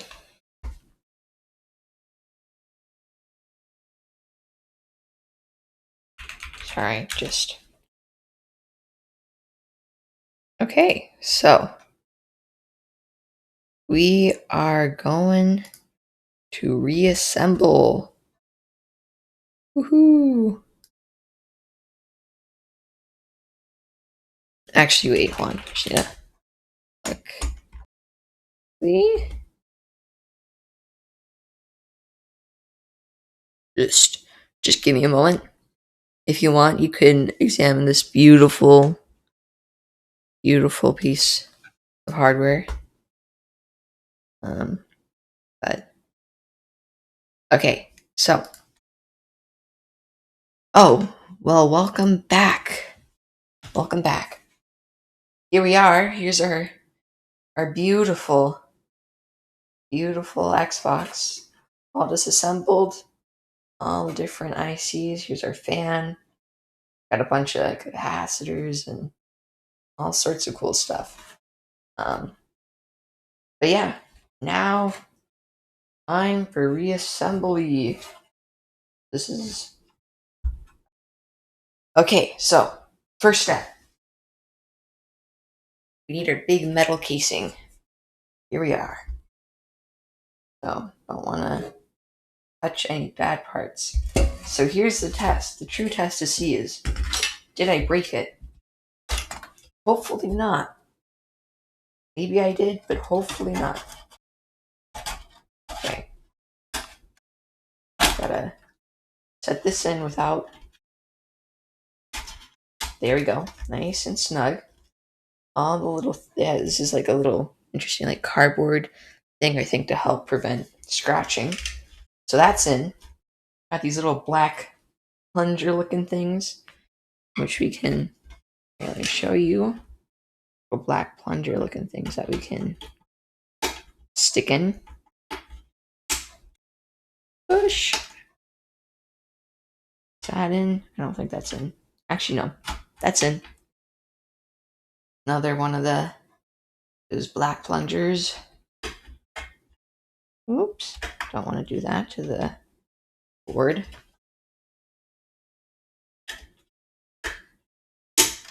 Okay. Those are in.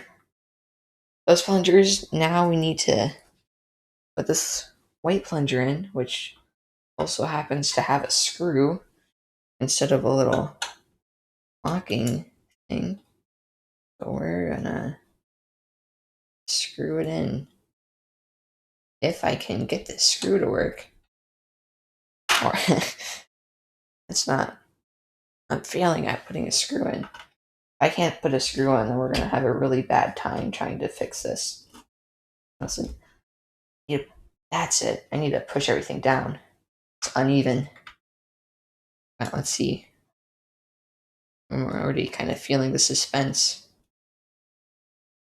Like, what if it doesn't work? Screw. Please go in. We're gonna have a long day if you don't go in. What if I just screw it in without putting it in there? Oh, I'm done. I was screwing it the wrong way. I had to go from this angle. It's hard to. Oh, there we go. Now it's going in. Okay, let's get our torque screwdriver. I think that one's too big. Need this smaller one. Okay, let's go.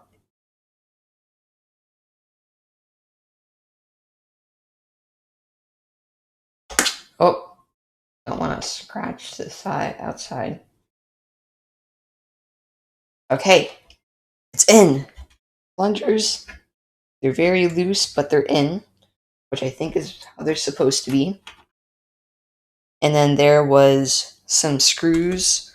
I'm kind of just having to go off of memory because I was so thoughtful and decided to just do it without thinking. I hope I kind of don't mess anything up. But luckily, so far it seems like everything's working. They're going together well. Okay, so these screws are in for the little USB port.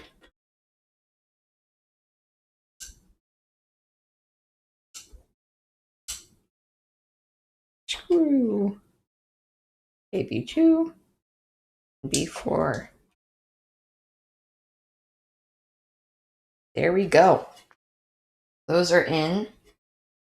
Now we have two more for this kind of front panel, front aisle, whatever you desire to call it. That's going in.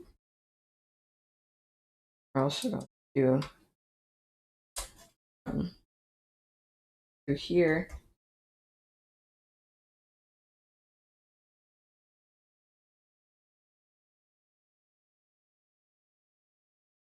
Get in there.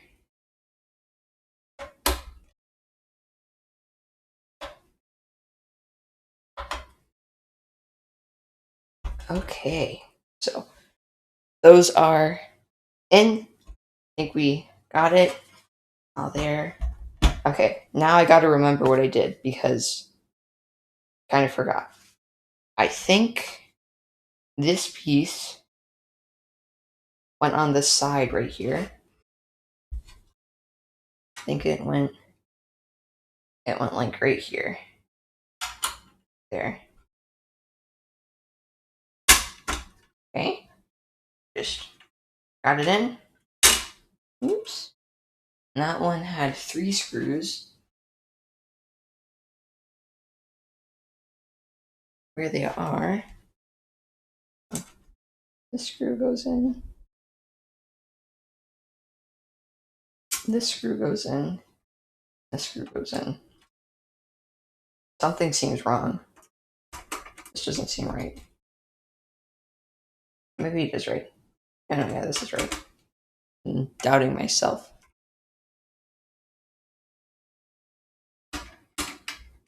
Ah! My headphones just turned off. Okay, they're back on. Nice and tight. Not too tight. Don't want to strip some screws.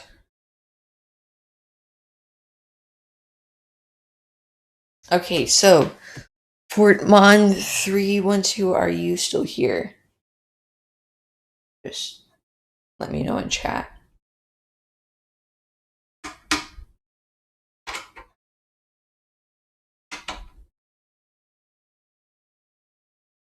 Okay, so I have actually wait first before I ask you that.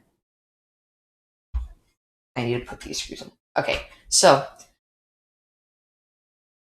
I have 3 more like consoles that I can do right? So I have the Xbox One, which I'm currently doing right now, disassembling or dissecting. I also have an Xbox Series X, which I don't plan to do because that's the new one, so I don't want to mess that one up, especially with like warranty and whatever. I have a PS3, a non-slim version, so just like a normal PS3, and then I also have an old small Nintendo 3DS. So the question is, would you rather, if I do another stream, say say I do another stream tomorrow, I'm not sure when or what I'll do, but if I do another stream, one, would you like to see me dissect another console like I did with this one? And if so, would you like to see me dissect the PS3 or the old Nintendo 3DS?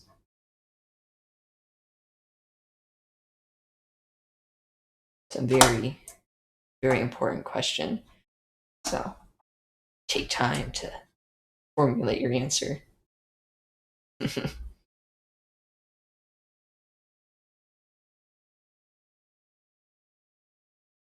Or not. Okay, that's good. And this last screw for the fan.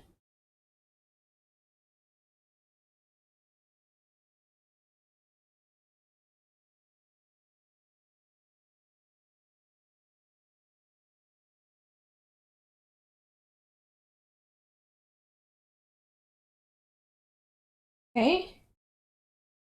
Those are on there. Should make sure to do it. Okay. Yes, the I think the yes would be a cool thing to kill. Yeah, I can just go.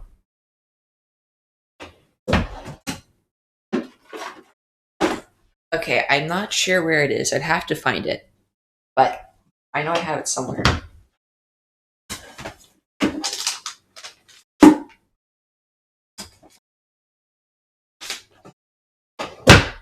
Yeah, somewhere. I don't know where it is, but I can certainly find that, and we can dissect that one. But now that I think about it, yeah, no, I'll still dissect that one. I'll dissect that one. It'll be fun.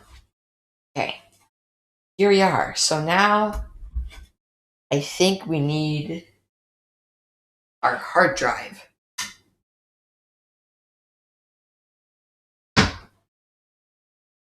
Okay, so we had this SATA thing where we were exploring it apart. And it was in this thing, but first, before we do that, we are going to plug the other end into it. So we're going to, I think that's the correct orientation. It's a tough to plug in. Please don't want to. There we go. It's in. Woohoo! I feel like this is so much easier than the first. Oh, I think it goes like this. Yes, it goes like this. Yes, I'm remembering this. Was there? I thought there was like a little. Yeah, I think I just screwed it on to here. I just screwed it on like that. Like that. There it is. Okay, and I think I used these 4 screws over here. Gonna put them in one by one with our awesome Torx. Oh, this one's too small. Wait, I need a bigger Torx. More Torx. It's fun to say. I like to say Torx. Okay, anyways, we screw in little ways. Another one.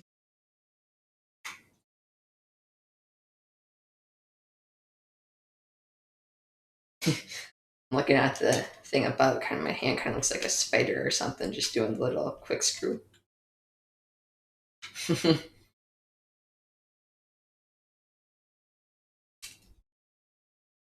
I got this one. You tighten them.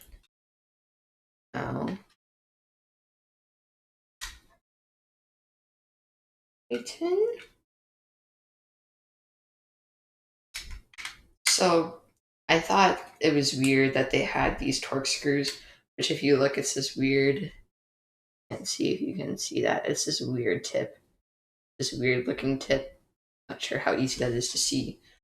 But so I thought it was kind of weird because it's not like usual. But now that I've been actually screwing with it and using it to take apart the screws and stuff, it feels a lot better than usual, just like a Phillips screwdriver head. Feels a lot. I feel like I have a lot more control of it, and there's less of a chance that I'll strip the screw head. Okay, so set it in. There we go. Now, this one plugs into this SATA connector right here. At least I hope it does. There you go. And then this thing connects in right here. Or at least I hope it does.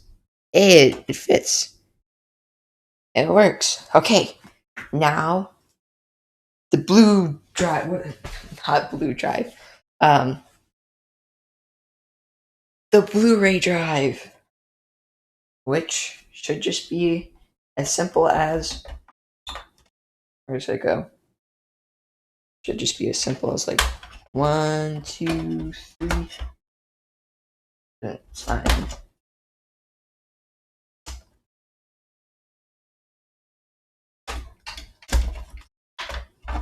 Wait, hold on.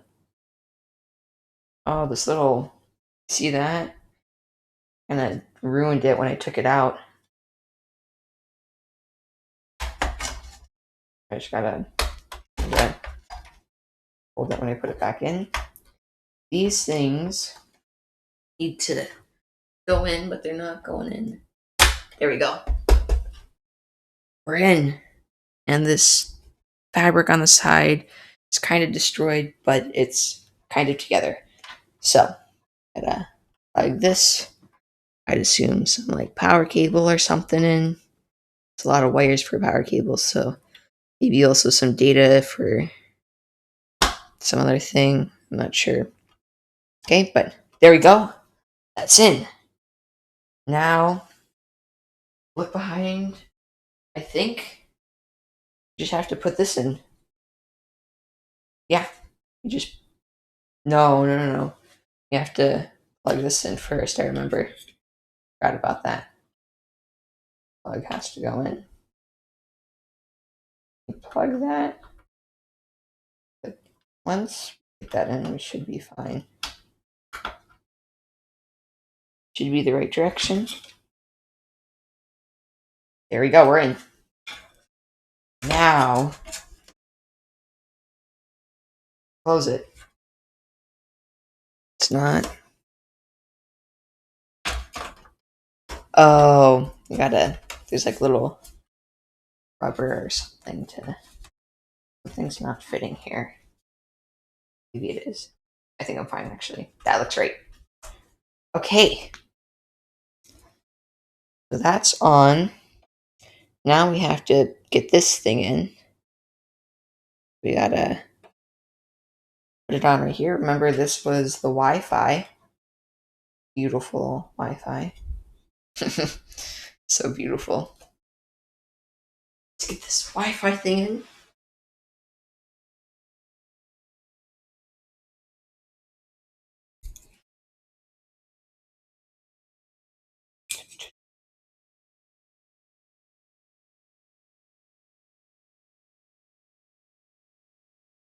Okay, putting it in.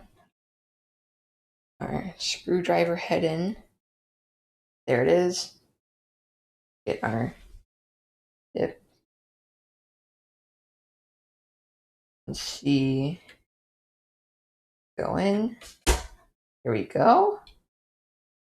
Everything is going so well. I hope it works. I don't have any reason to think it wouldn't work. I sure do hope it works. So, Screw that in. That one. Get nice and tight. There we go. And now, you remember from before, I'm gonna plug these in. Actually, no, we don't plug those in yet. We need to get our screws. Big long screws over here. That should just drop in. Yeah, that's good. That's promising. Promisingly good. Is that the right size? No, I think these are too small. We need our T8, or not T8. T10. T10 Torx. Oops. Uh-oh. That doesn't sound good.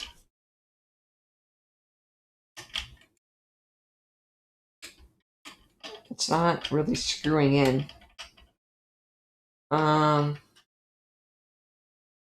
That's weird.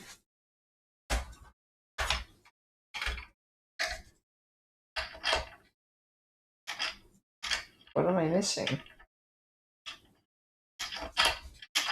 Something's wrong with these. Oh no. I knew it was going too smoothly. Okay, what's wrong with these?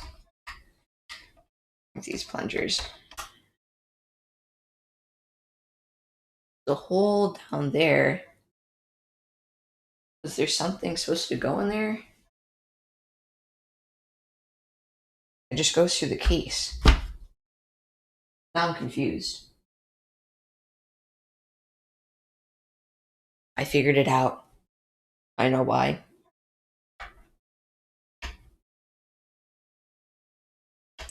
Didn't really do anything wrong. I mean, I kind of did do something wrong, but not like really.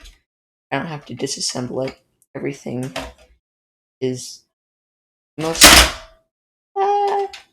Shouldn't have done that. Okay, everything is mostly where it needs to be. Except one thing. What's happening here? Oh, just like that. Okay. Everything seems to be working, except I'll bring it right back.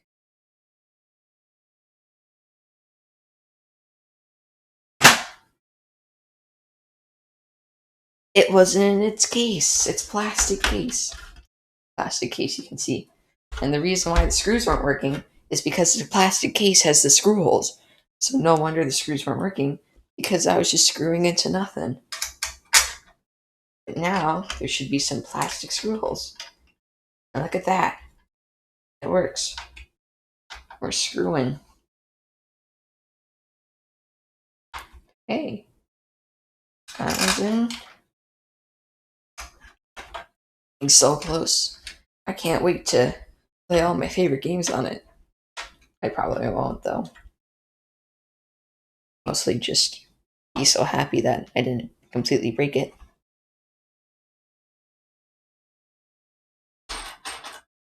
So, 6 more screws and then we're done screwing.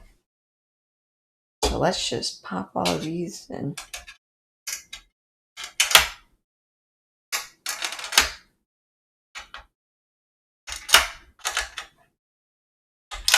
get all those screws. Oh, that's not right. Why is this screw not going in? Oh, wait. Where's that screw supposed to go? Wait a minute.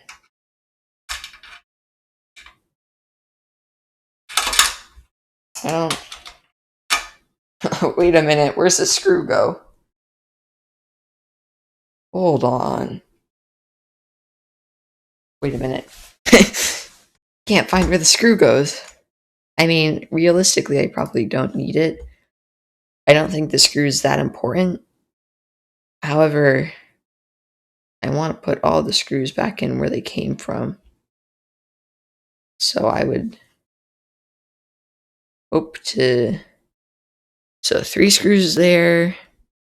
one screw here, these 2 screws down there.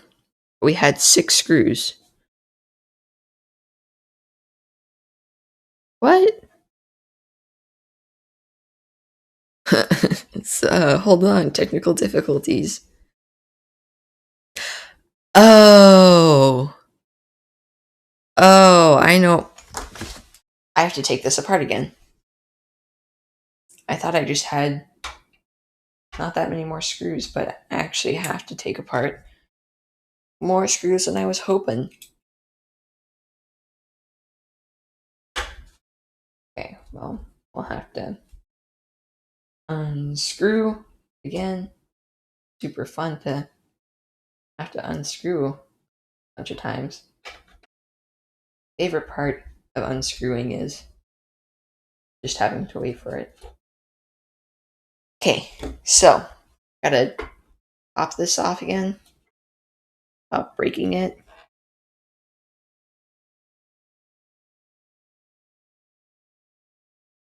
Without breaking it. There we go. Look at that. One little screw right there. There we go. So glad that that screw, I found it just now and not before. That was sarcasm, by the way. Okay. Now we should be good.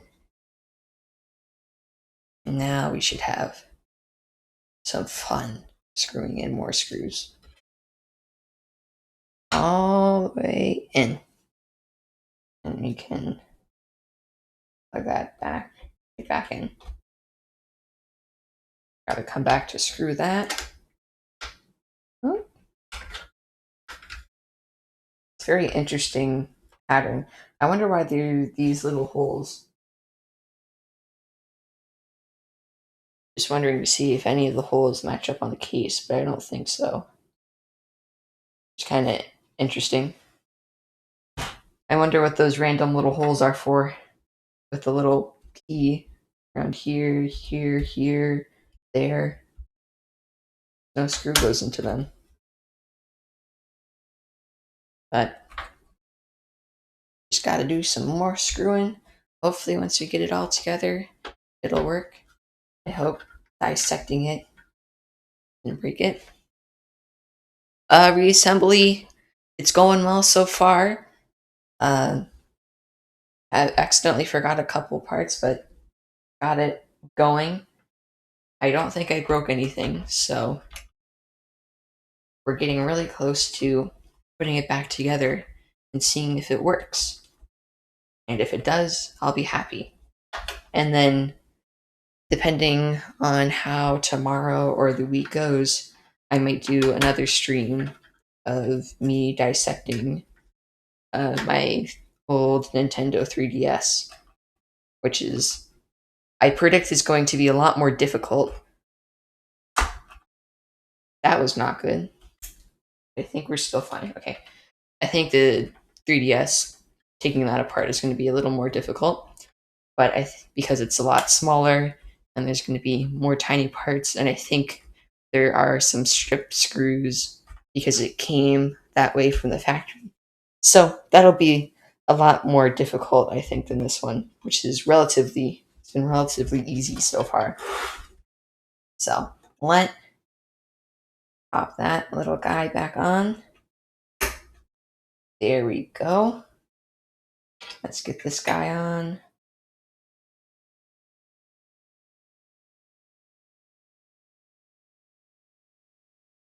Not supposed to move like that. I think we're on. Yeah. Remember the little speaker. Okay. I think I'm not forgetting anything. Nope, I almost forgot something. Just as I said that. Just looked over and I forgot that the screws I took out, I haven't put them back in yet because I forgot. Why is this not coming out?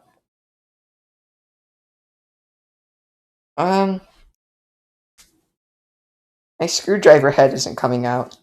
That's not good. Did I accidentally See this? The little head, which I'm trying to swap out. I can't. I'm just pulling this out. I don't want a long screwdriver. I want a screwdriver that. What? So weird. Why can't I? Uh-oh. I'm confused. How did I take up the... Oh. Got it. I don't know why it was so difficult. Okay, anyways. This little Wi-Fi module, I forgot to put the screws in. But we got those. We're gonna... Those in. Oop. Find the screw hole. Okay. And then once more.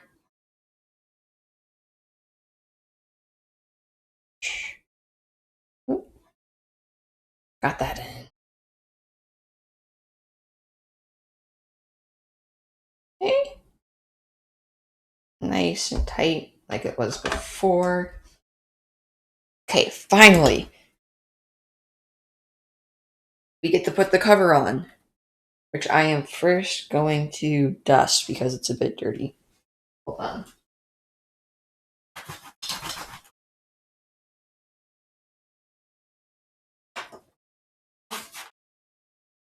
Okay. So, we've got this little thing again, which we have to get on, which is going to be fun. So, we are going to go like this. I'm going to do this so you can see it. Whoop. Okay, so we gotta get to this in here, which might be difficult based off of how I'm oriented. Let's try to do this without breaking. This breaking stuff would be bad. I would not be happy if I broke something. Oh. Out of there, you can't really see what I'm doing. Oh my gosh. This is not easy to do. Oh, it's dropping it. I'm sure this is great content. Just struggling.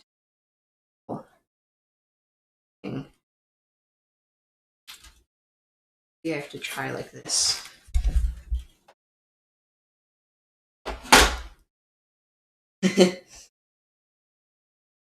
Maybe I just have to take off this front thing. Because I think you can take it off. Should be able just to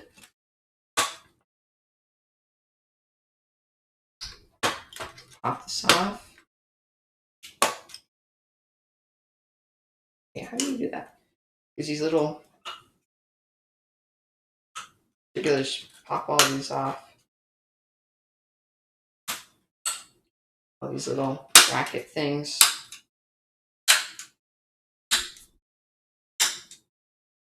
Okay, there we go. Maybe. Hopefully. There we go. Got this part separated now. So now we just have the front, which should be easier to put on. I think. I hope.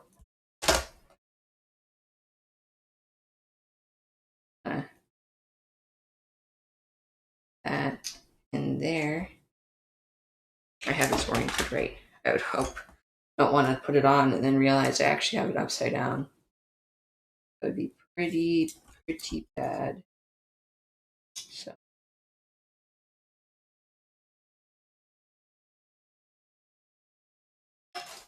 How do I get that in without... Okay, what if I... These... Maybe that'll help. You'll have a lot of fun putting it in. Okay. Uh-oh. I don't think I'm doing this right. Let's look at the video. Let's have a good look at this video to So I don't, is this the,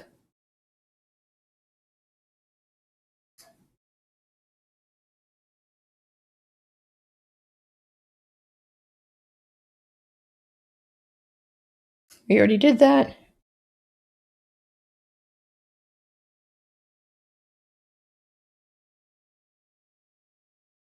What is that?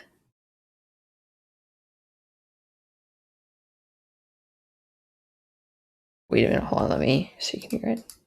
And we cut off some of the excess here. Excess what?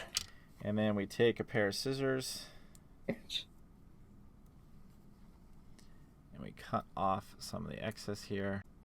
Okay, so we have our double sticky back. So generally what we miss there is a little piece. What? Board. And the blue part. Okay. Okay, how do they do that? The center tab first.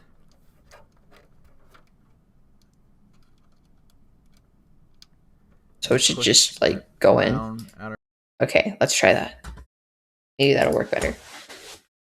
Not sure what I was doing, but maybe if we just use the magic of random YouTube guy, then maybe random Twitch guy will get it.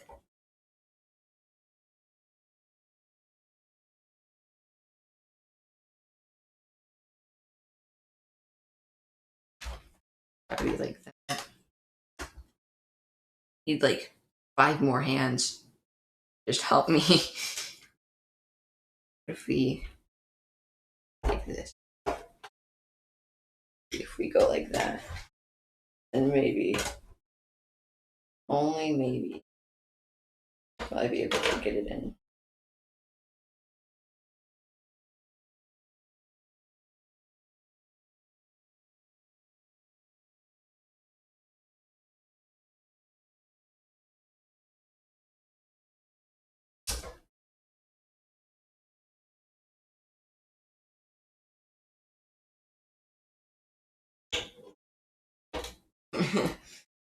Who knew this would be the hard part?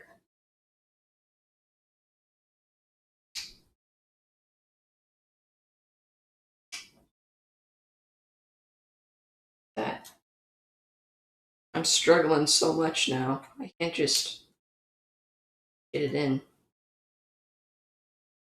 Gotta get that part. Not doing very well.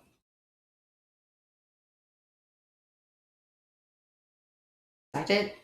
They're just doing it wrong the entire time.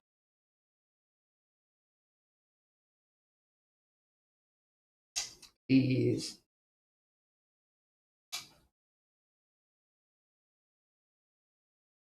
I got it. Okay, we're done. Got that.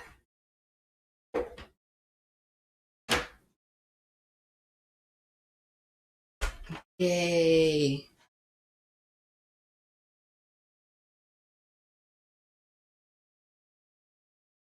Now we just gotta put this in. Out. Like a little. You're supposed to do it. There we go. Woohoo. Stick these wires under there. Little bracket.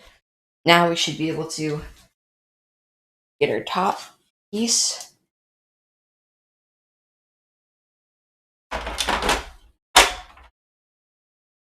And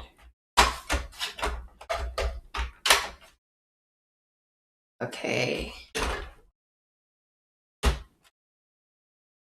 That. I'm hearing a lot of clicking. That should be good. Yeah. I think we did it. Well, almost. Almost. Got this. This is where we all started. Right here, struggling so much. Now, we just go like that. that button, and then all good. Here we go. Now, here's the moment of truth. Let's plug it in. It didn't explode. Okay, that's good. I would hope it wouldn't explode. And now, let me... Okay. Here, let me get you set up here and see it. See the display. So, we... Oh, wait, just need to move it. There you go. Okay, so the goal is when I press it, it turns on. Hopefully.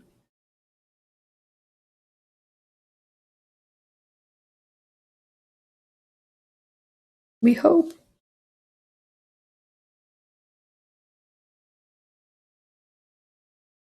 It should be going to the like green Xbox. Hey! It's working. Okay, let's see. Who's playing today? It's me. We're in. We're in.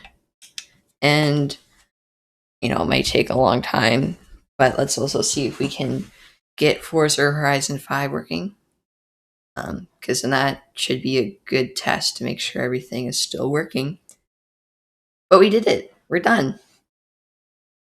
So the other thing I said in the title is like dissecting my old Xbox One for fun, but I also do have this controller right here. I have a little bit of a joystick drift issue on the side. And then on this controller, I also have another issue with this stick. But we'll see. So I think once we are through this, then we'll just do a quick attempt at trying to fix those. Okay, graphics, everything seems to be working. And then I was telling some other people before, but where you've joined back, I'm planning on doing, maybe, I'm not sure when, but maybe sometime next week I'll do another stream of me dissecting my old Nintendo 3DS. So we'll see how things go, but I think I might do that next. Not today, of course, but maybe tomorrow or sometime this week. But let's see. This might take a little while, though. Unfortunately. Well, I mean, while we're waiting for that, we could look over here. So we can see one of the things I had, it was this one. So I have, this controller right here is an old, or it's not old, it's the newer one. It's an Xbox Series X controller, and I have a little bit of stick drift. So there's some steps here. And so one of the things they say to use is isopropyl alcohol. I have some hand sanitizer, which is the best thing I have, but it does contain 80% of the isopropyl alcohol, so hopefully that'll work. And usually with like controller repairs, sometimes you'll have to go open up the controller and like replace a part. But hopefully with the Xbox Series X, you should just be able to put some isopropyl alcohol on some cotton balls or cotton swabs, and then kind of just rub around the inside there. So we'll look at that once we are done here, which I think we might be getting close. I think we're almost there.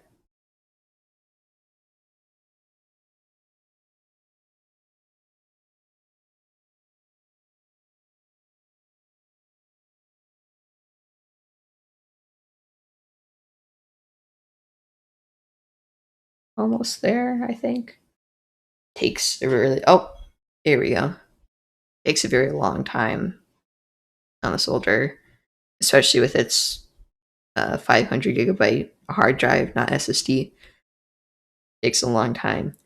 Back when the Xbox One came out and then Microsoft released the new Xbox One X and Xbox One S, they still had, I think, a very similarly powered CPU and like graphics and stuff, but they swapped out the hard drive with an SSD. So even though it was very similar hardware, it had much faster boot times for games just because it was an SSD, which is a lot faster.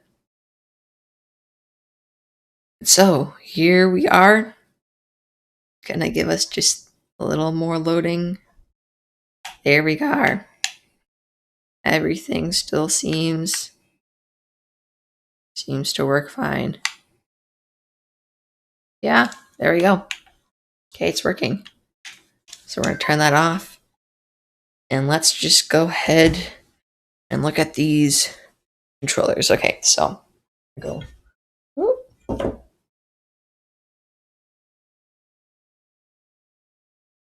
This back up here. Okay, I'm gonna move this out of the way. Once I unplug it, it's probably not a smart idea to start grabbing it without unplugging it first. I would not recommend that.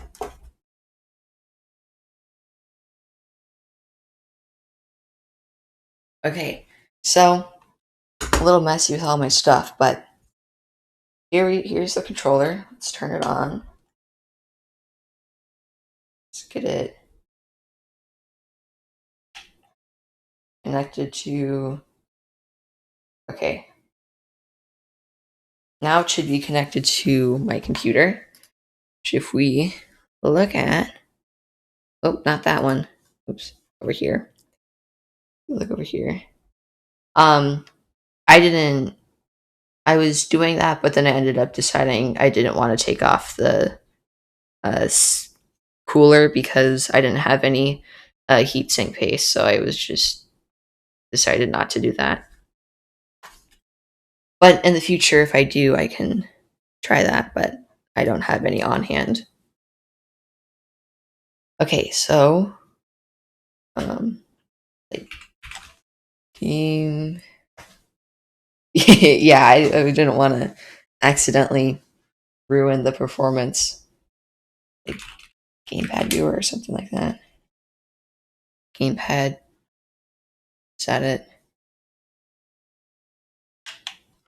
What's my controller doing? Okay, currently viewing layer 1. Okay, so you can see, so right here, moving around, but you can see even though I let go, you see how even though I've let go, you see how it's like still up forward instead of in the center? So it's drifting. And that's not good because if you're trying to play a game or anything and it's just drifting, it's a pretty big issue. So fortunately, we should be able to just do the simple little step and hopefully that'll be gone. So what we need to do is turn off the controller. Gotta hold it longer because it's connected to my Mac, which needs a little longer to hold. Okay, there we go. Now we need to take out the batteries, which is not that hard.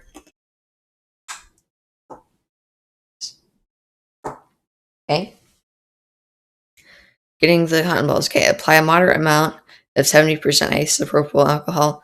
I have 80% of hand sanitizer, but hopefully that'll be fine. I don't think it would be that big of an issue. And then rub the cotton ball along the inside edges of the thumbstick. Give it a minute to dry, 1 to 2 minutes to dry, then 2 to 4 times. So, yeah, I got drift. Okay, so I have some cotton balls.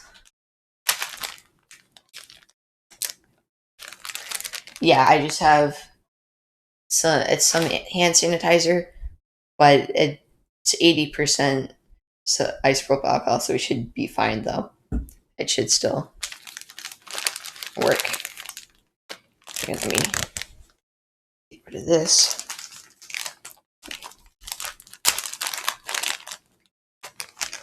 So, got a little cotton swab here. It's a brand new bottle, so I gotta take off the thing.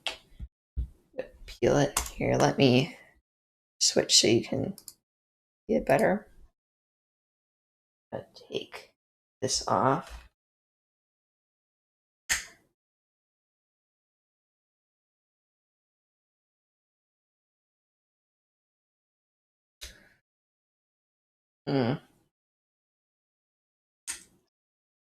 And look, that not come off all the way.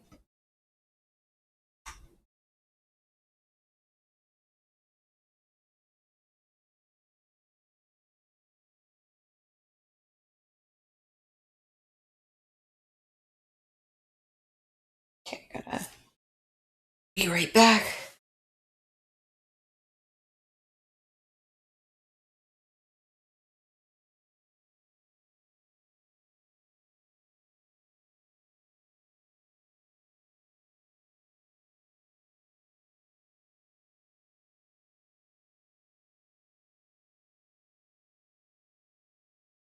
Be careful, other greens depends on where you get it. Let's this snap on. Um, I think we should be fine. Um, but no ammonia. Your active ingredients: glycerin, hydrogen peroxide, denatonium, benzoate, whatever that is, and purified water. So I think, unless any of those sound wrong, I think that should probably be fine. Okay, so let's try to wanna.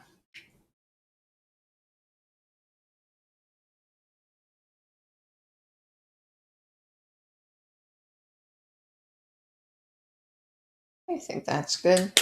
And then we just rub along the inside.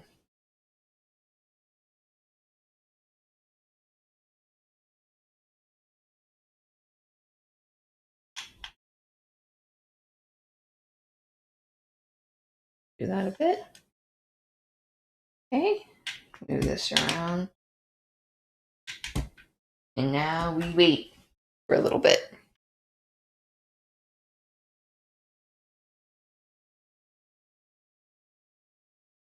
And then we repeat 2 to 4 times. Or, yeah, no, we repeat 3 times. Okay, so.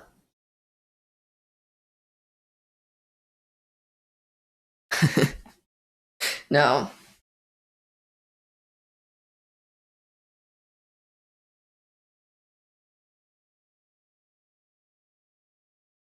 Yeah, this is, I don't know if you saw, but I have like an iFixit guide for it. So this is what they say to do. Hopefully this will fix it.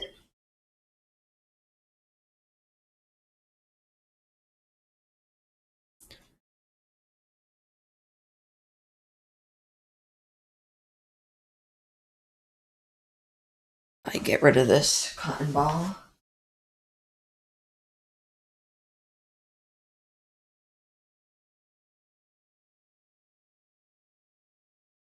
Yeah, I'm not sure if it will, but it's worth a shot because it's a lot easier to do. And if it doesn't work, we can always take a look at it. So this is just kind of first try. Yeah. Okay, so it's probably been about a minute or so. So let's get another thing. So let's.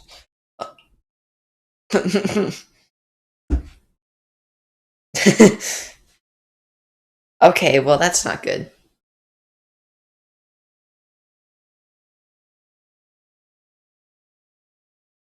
I just dropped a bunch.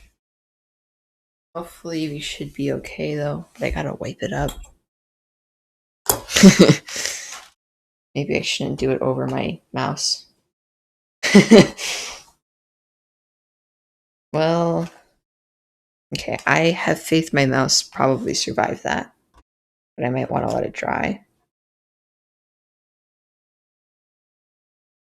We're just gonna be more careful when we do this next.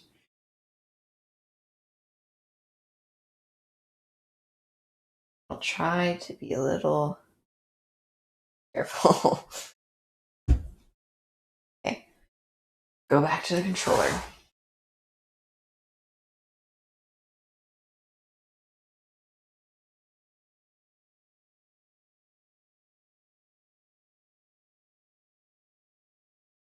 Okay, get that all in.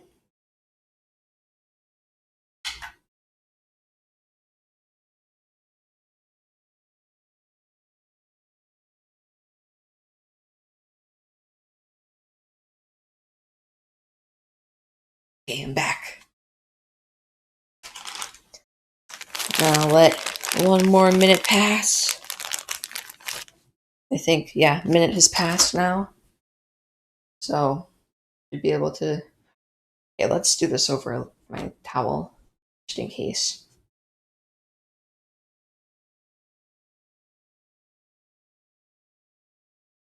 Okay.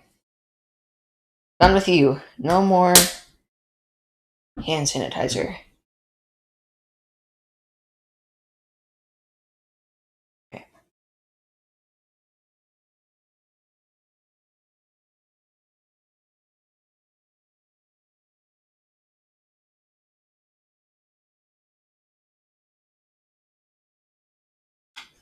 Okay. And move that around. Okay.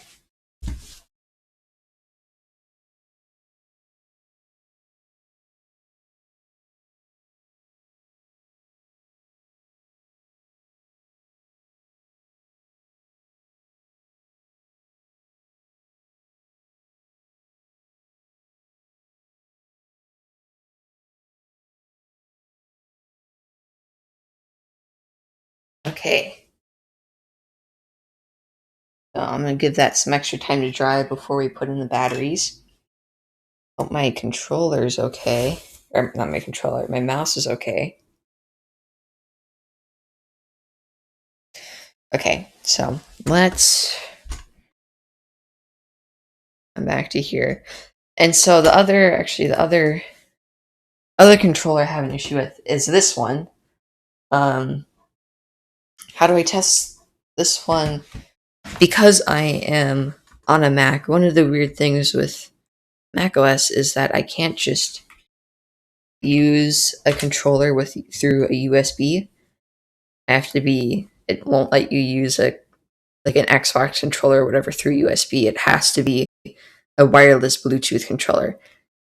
However, I think I can have a virtual machine. So I have a Windows virtual machine within macOS, and I should be able to have this controller, which I'm going to try to fix, plugged into it. So let's see. Yeah, trying to get my Windows VM set up. Like, controller is getting drier.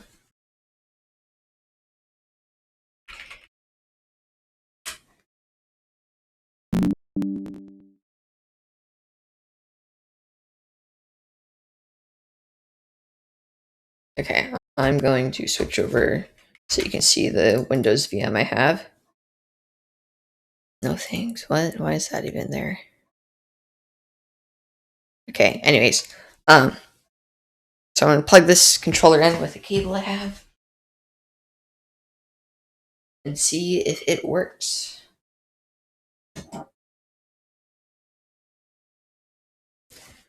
So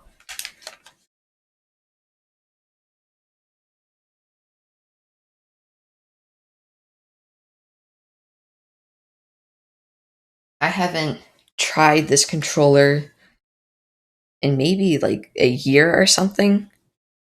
So I'm not sure. I don't remember what the state of it was. Realistically, it would be best if it just works and I don't have to do anything with it. But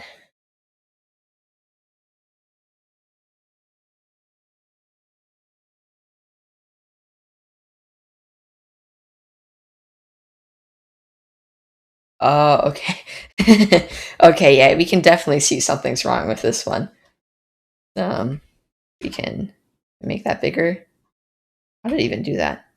Magnifier. Okay, anyways. So you can see, I'll show you. Here, my cable. You can see I'm not touching it. So if I just like move it, look at it like just jumping around. It just, yeah, that's something's wrong with that. It's off to the left, not even doing anything. So it's really weird. So I remember when I was trying to like play a game with it, it was really weird. And like with there, you see how it's stuck. It's just stuck over to the right now, unless I see that.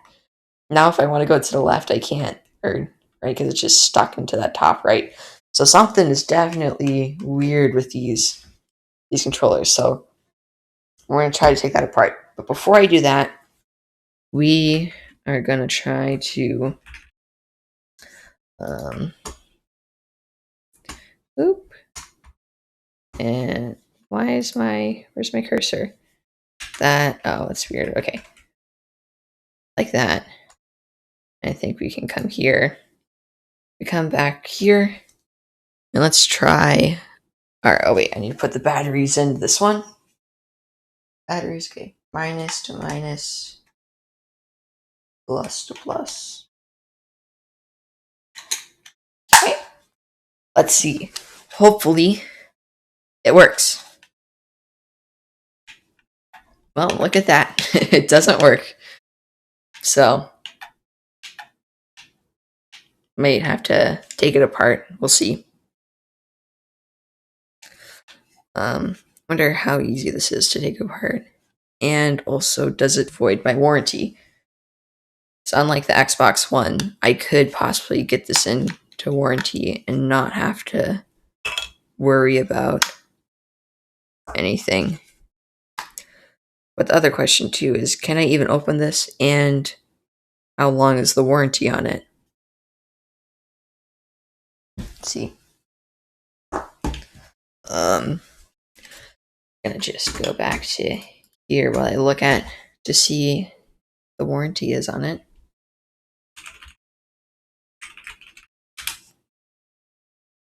Xbox support.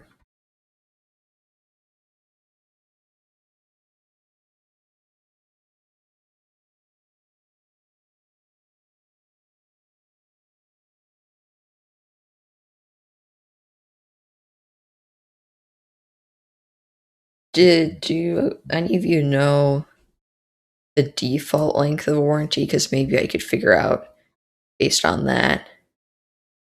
Otherwise, I'll just have to log into my account and see which window.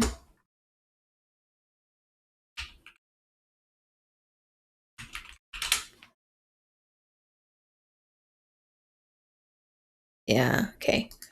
Signing in. No, actually, no, that's not what I wanted to do. Uh-oh. It's not what I wanted to do.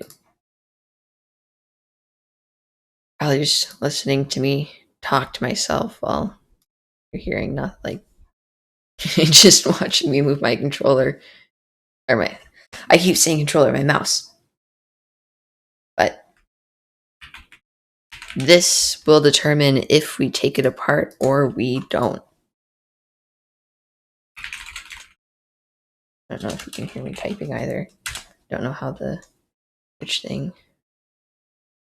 What? Oh.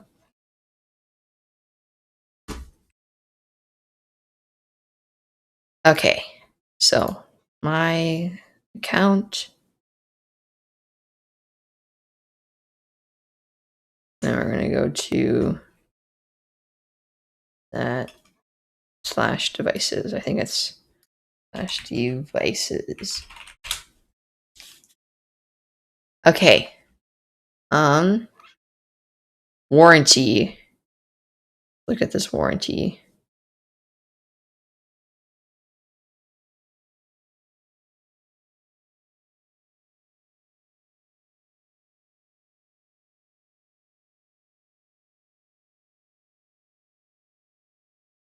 Okay, registering the coverage or whatever. I'm not sure if it's out of warranty, then yeah, we'll definitely take a look at it.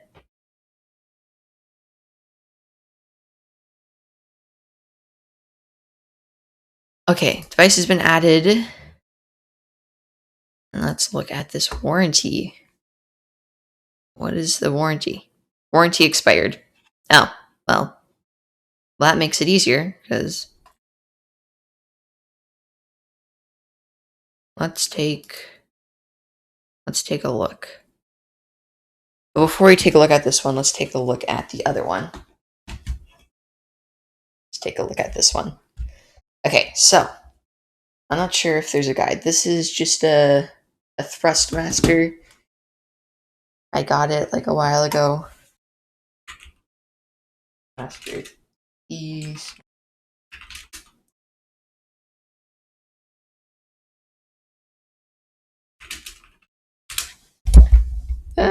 Just bumped my microphone. I keep bumping it. Okay. Anyways, over here. So, thing with this is the whole point of it is it's designed to be like hot swappable, right? Because it just comes out so you can do it. However, it would be more interesting if I just fix it without having to like get it repaired or anything. So we're gonna try to do that. We're just gonna try to open it and see. I got these tiny little screws which I'm take off.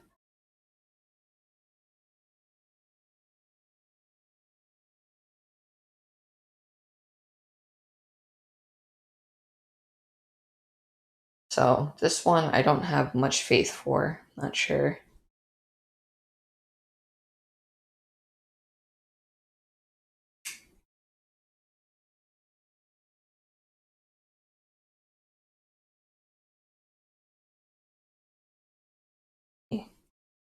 That one. There we go. Okay. Kind of small, but take it off. Oh, we have to unscrew this first. Unscrew the top. Okay, that's off. Now this is off. This is the one that was like jittering back and forth. This is what the mechanism is. So, any idea for how to fix this? What's like the wonder what are like the usual steps for fixing controller drift? Or do you just like have to actually replace it?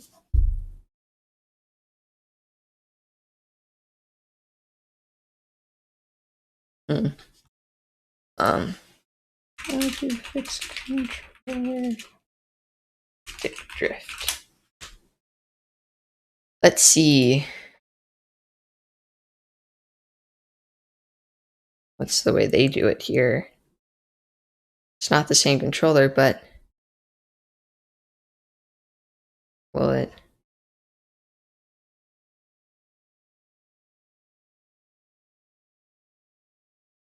What do you do? Spray compressed air. Well, that's not. I don't have any, so Stick drift. Rust master.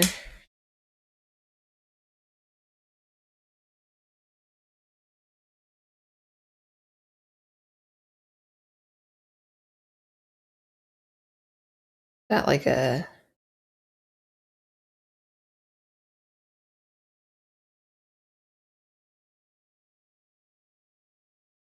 okay, maybe not sure if this is gonna. This might be a dead end. I don't think this is gonna work. Or is this? Oh no, it's just one like, of the biggest. Okay. Well, I don't think we're gonna be able to do anything about this. There's something you can see there, but I think these just both have a problem. So, well, unless you can just like put some of the isopropyl alcohol in there. Good. Hello. We are trying to fix a controller. I have an issue with this controller with some weird stick issues. I'm not sure if it's working very well, at least with this controller, because the whole point of the controller is these little parts are like you can just take them out and hot swap them. So realistically, they just want you to buy a new one. But I was curious if we could fix it, but I'm not sure if we can. Yeah, Joy-Con drift, but for Xbox controllers. And then this one also has an issue with the main one. We have an Xbox Series X controller, and then we also have this one is a Thrustmaster eSwap X Pro.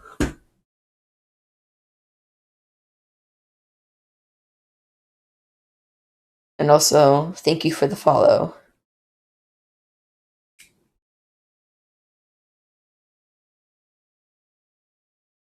And I'm not sure about the Thrustmaster one.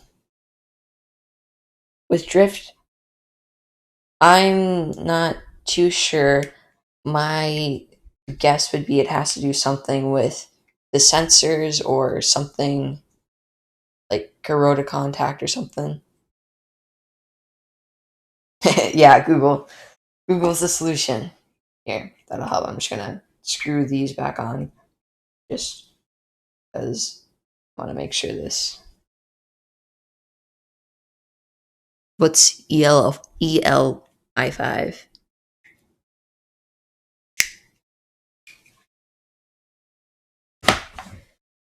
Oh. Maybe we can use ChatGPT. Uh, um, or stick drift. What is controller drift? Yeah. Let's see. For explaining controller drift, might first. Okay. How does controller work? Blah, blah. Well, the way we control the flow of electricity through the circuit board is by using gaps or resistors to break up circuit flow or direct it through button presses or joystick inputs. Of course, yeah, even top model controllers in the market aren't immune to stick drift after prolonged use. It's also the reason why many gamers prefer using a keyboard and mouse controller, but what exactly is it? You know what it is? What causes it? Okay. Analog sticks are a bit of an evolution of that idea. They use two small wheels, which you can actually see in it. The X and Y axis and a passive variable resistor. Yep, that all makes sense. This affects how much resistive material. Under normal circumstances, our inputs are read 1 to 1, and letting go of the analog stick reset them to a neutral position. Controllers suffering from drift, though, don't work like that. This can happen for numerous reasons. The conductive metal may get damaged over time. Resistance values could change. A faulty manufacturing process could create bad meters or wipers and so on. Most commonly, it's Joy-Con to deal with it, preventing it. Yeah, fixing. Okay, here. So, makes sense. There's just some resistors, and based on how much resistance there is by just moving it around, it'll cause a difference in the resistance. And then I guess the controller or the little joystick measures how much of a difference in resistance and measures the resistance, and then that determines the direction it is. However, if something's going wrong with your variable resistor or some of the metal contacts or whatever is like rusting or corroding or something faulty, then I guess it could cause it to have a different resistance, and then it gets confused. Okay, so fixing it. Um,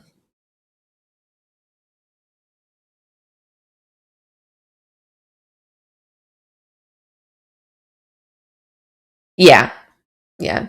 I mean, that's what I mean, like when talking about it. But yeah. Um, so most are fairly simple, quick to perform, and won't risk any permanent damage to your controller. Here's your options: restore the controller's default settings. Um, we could, but I don't. Based on what I've been looking at, in your controller, go down. So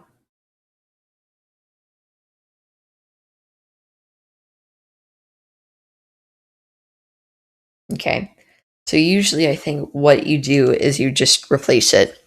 However, we do have some hand sanitizer, which is 80% isopropyl alcohol.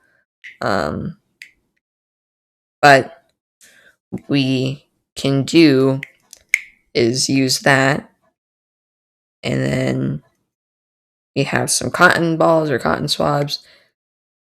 We tried that on the Xbox Series X controller just on the outside, which doesn't seem to help it. But maybe we can try the same thing with the Thrustmaster, and maybe that'll work. Maybe that'll be our solution, at least for this one. Series X, though, I'm not sure if we'll have to open it and do something on the inside, because we tried doing it just without opening. Show the wipers on the controller. Oh, there it is. Yeah, hold on. Switch over. Yeah. Wait a second. Wanna give me a second?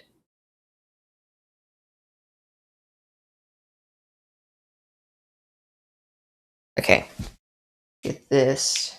Just gonna take this off again.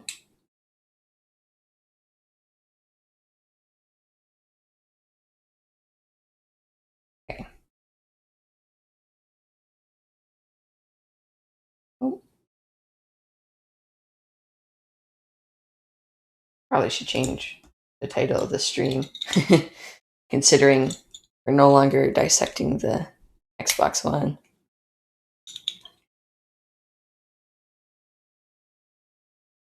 Anything harder to fix? Not that I know of. Okay. Here's the thing. I'm not sure. Focus on it. See the stuff there. Got some of the little variable resistors. Um,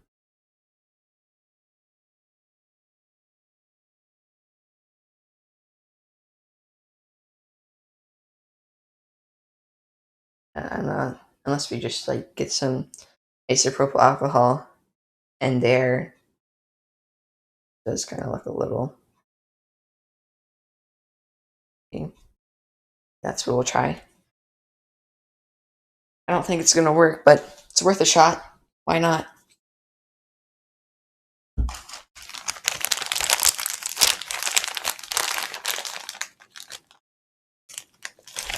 Okay, so actually, I get my paper towel because last time I did this, I made a mess. Not a paper towel, but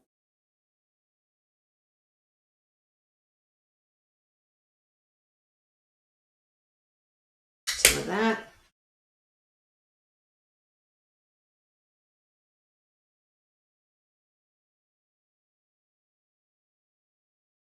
See, I don't want to do it fully, so I'm just gonna. I need some more on here.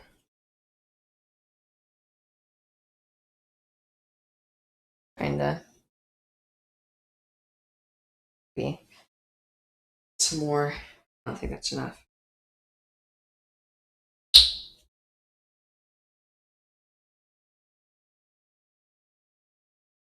Lot so it can soak a bit.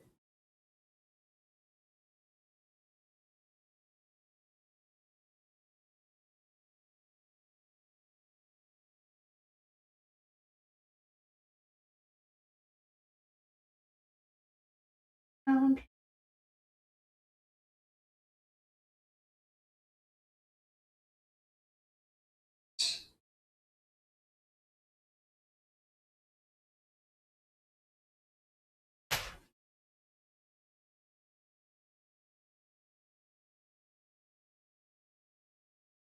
Yeah. If there's anything damaged in the circuit or whatever, I'm not sure if I'm going to be able to fix it.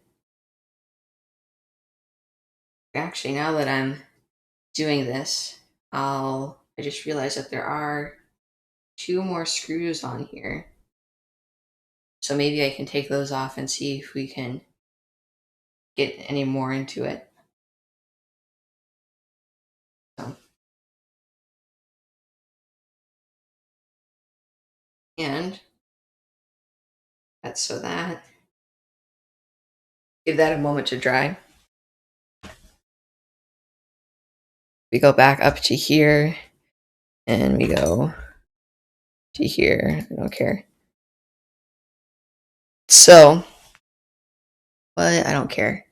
Close without sending. So, let's see. There's still a little bit.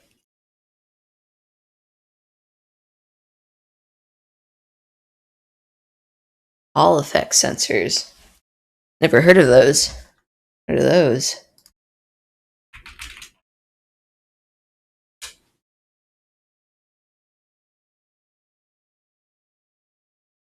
Oh, interesting. Are those more reliable? I'd assume so, based on what you said.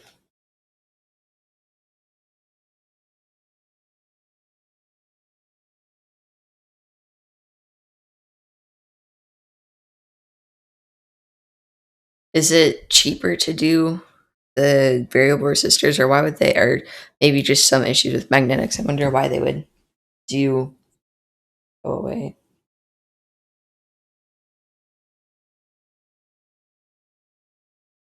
Okay.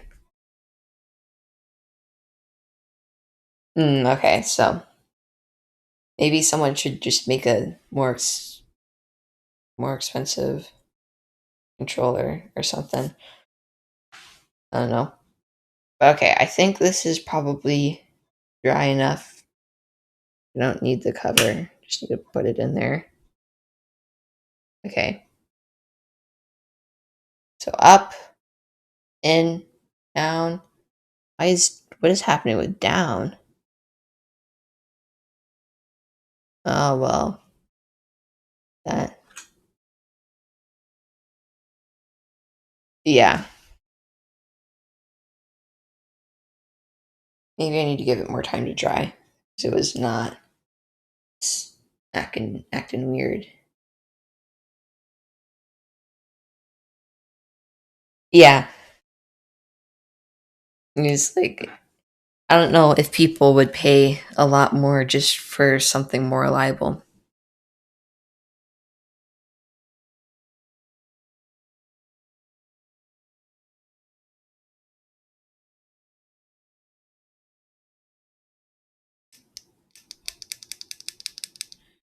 So let's. I think I still see a little bit. Well, another thing we can do. Just put that back in there. See, is it better? Hey, that one's working. Something's weird. Maybe maybe I just have to put it back in this thing. Maybe it doesn't like that. It's like all disassembled.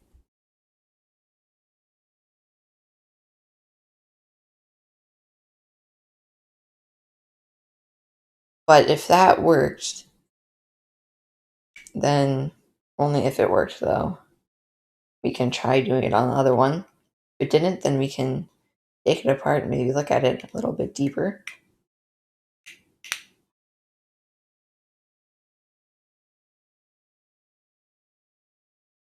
Screwing on the things.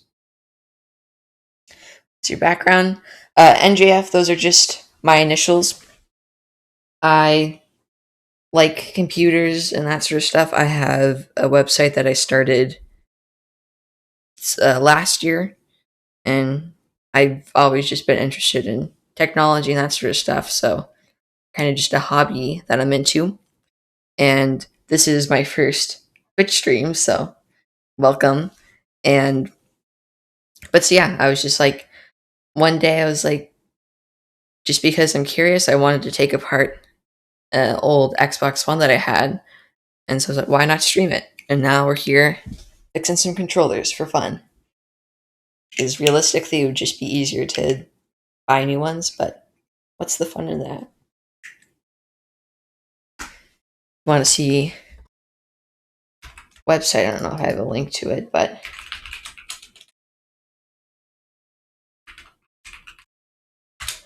in terms of tech, I've been programming, I think, for about 7 years now, and I've been more into like circuits and low level hardware for maybe about 2 years. So nothing like fully into it, but I've kind of had more of a hobby and passion just for that sort of stuff. But this controller seems to be working. I don't see any issues with it now. So maybe we just got to do the same with the other one. The other one, which is really messed up. Yeah. But so that's good. Got one working one.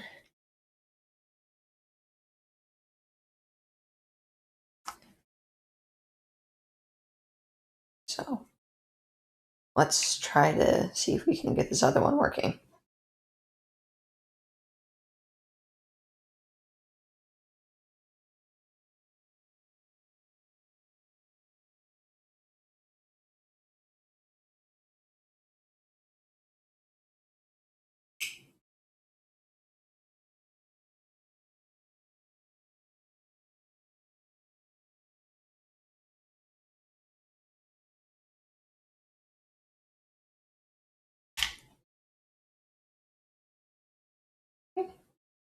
Almost got this off. And let's see if we can do some of the isopropyl alcohol. Do what we did before. I'm actually going to get a new cotton swab.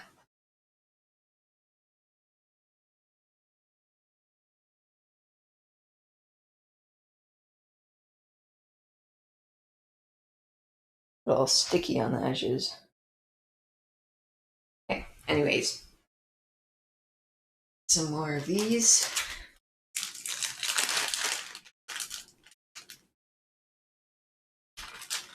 Don't need to.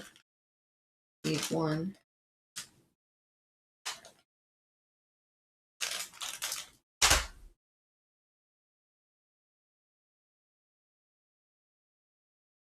And like, I'm not sure how I would, in terms of hardware, I'm not sure how I would like quantify it. I've built some breadboard computers before, so in terms of like electrical engineering and that sort of stuff, I have. But in terms of like taking apart computers or fixing computers and that sort of stuff, never had any experience actually hands on. I've seen videos and have kind of learned stuff about it, but never hands on that sort of stuff.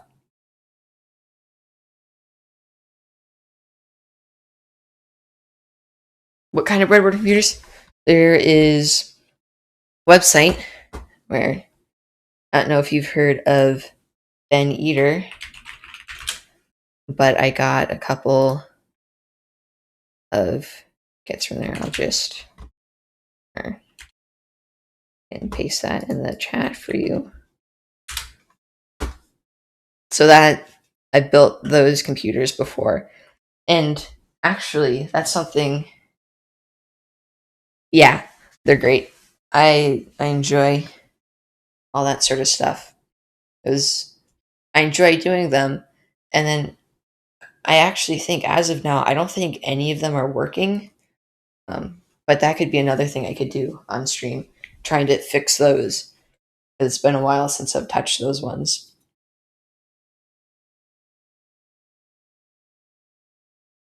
I'm not sure why they're not working. One of the I had a I had both. I had all of his kits, and for the 8-bit big, his biggest one, that one I think I had issues with like power on the bus or something, so I don't remember exactly with that.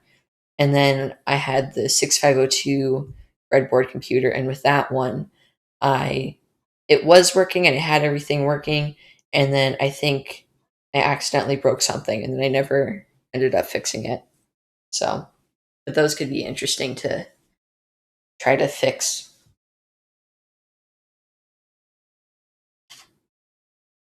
Let's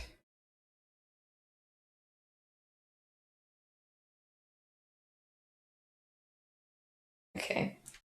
So I don't think I'll do any of those today because I've been streaming. I think now for like maybe 3.5 hours, and so I think I'm gonna stop pretty soon.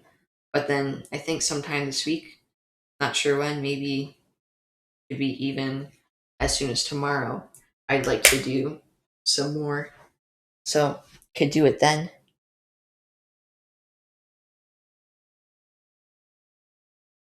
Okay, so let's try to get this to get the stream.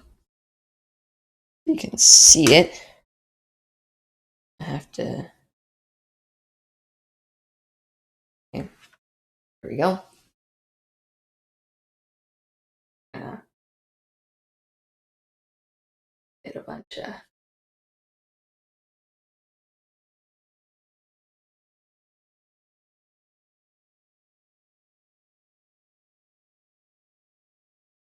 In school for. No, no, I'm not. Something that I'd be interested in doing, but not as of now.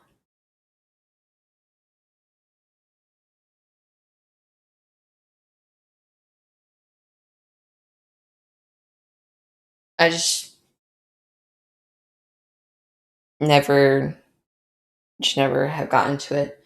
I'm still younger, so I haven't really gotten to that point yet.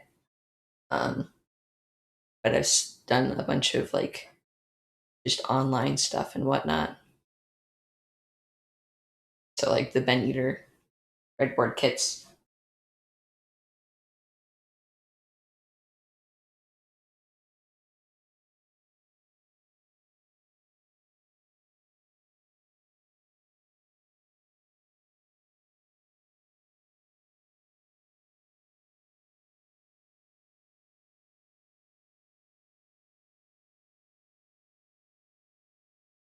Okay.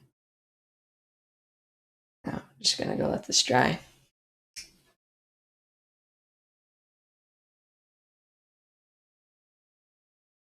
RF, like radio frequency, or something. Does that stand for something else?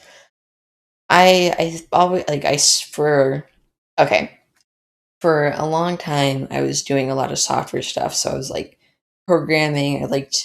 I tried different like game things, but I never ended up doing game development, that sort of stuff. But once I started doing hardware stuff, I found that a lot more fun and enjoyable. And another thing I was interested in, and still am interested in, which I'm still kind of exploring, is hacking and being an ethical hacker and that sort of stuff. So cybersecurity. But having fun doing this, so maybe this is what I'll do.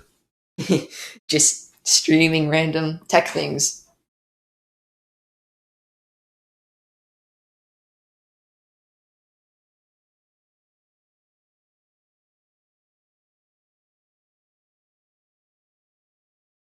That's cool.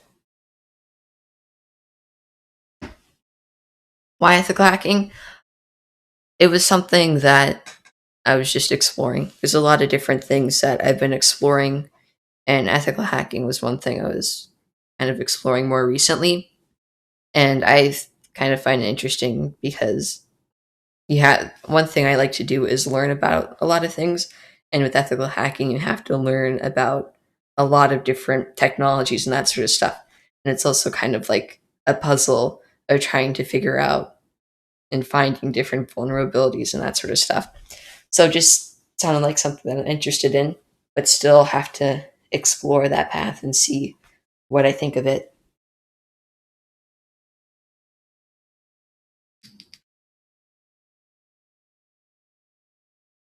What's the difference between micro soldering versus just normal soldering? Because I've done some, just not a lot, but I've done some soldering before. But what what's the difference? Just like doing really small soldering and like small things.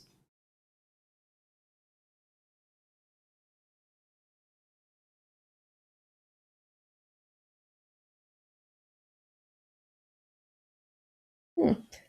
Maybe that's something I'll try. We'll have to. We'll see how it goes. I think I've seen videos of people, yeah, doing stuff under a microscope. I'd have to. I don't even have my own just normal soldering kit, so I have to see about that.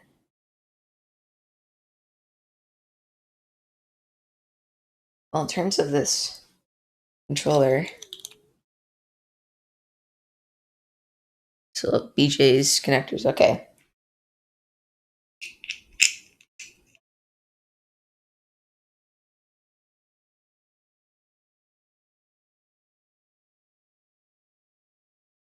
Interesting.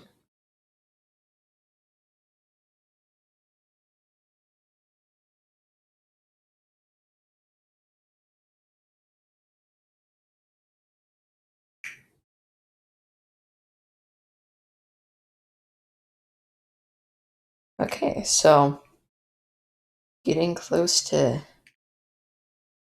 seeing if this will work. Hopefully that will have done it.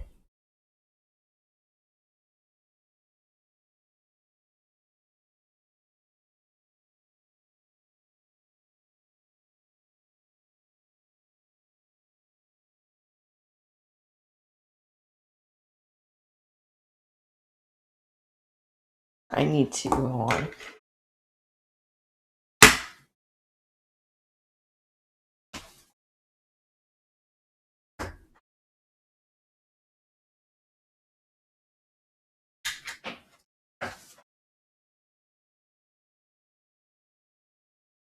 Okay, I just needed to plug in my headphones, which were beeping at me for low battery.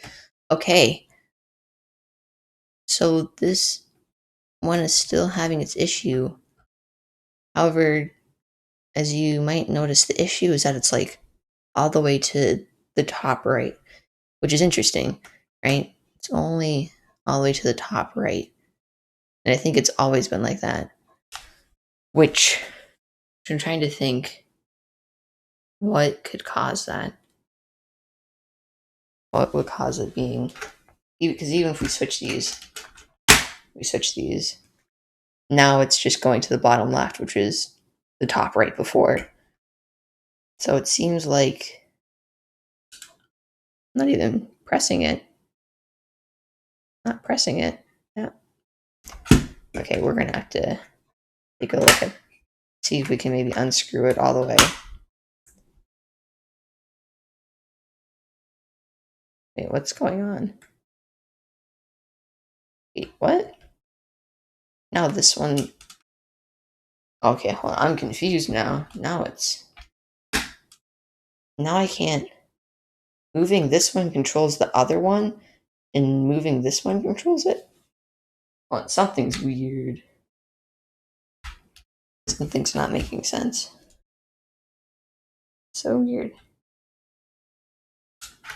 Maybe it is like I have to like do some firmware or something. Because now this one's fine, like it was before. And now this one's broken, but then if we swap them back, that's so weird. Huh. Is there some, like, there's some Rust master software? Maybe there's something that we can install.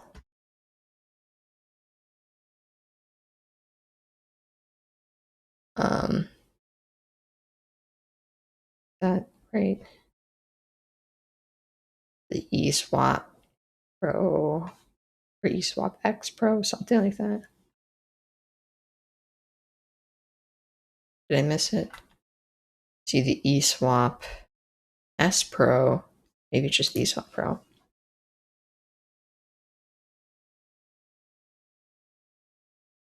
Okay. Updating the firmware. Okay, drivers.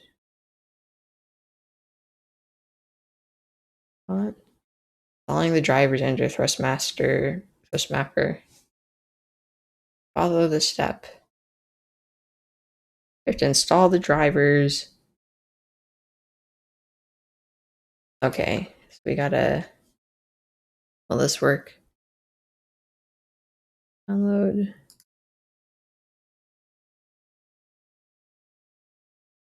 Oh, it's gonna take a moment, especially since I'm streaming. It's gonna take some time. Yeah, binary, that sort of stuff. I'm comfortable with that.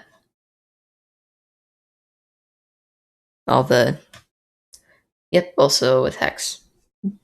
It's very similar to binary, but just 16, base 16 instead of base 2. So that's all. I've got that pretty well. Oh, I just realized I didn't even show you what I was doing.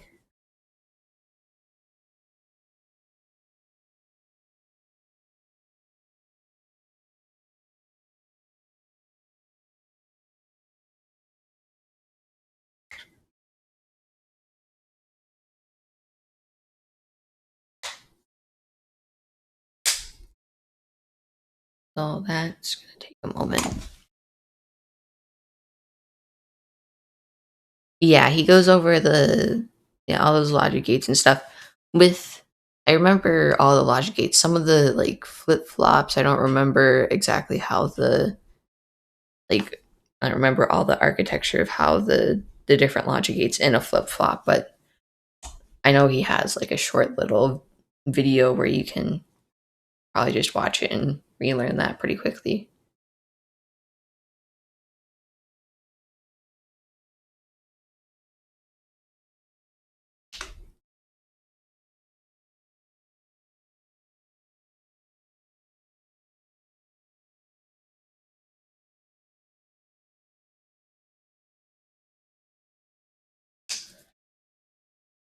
This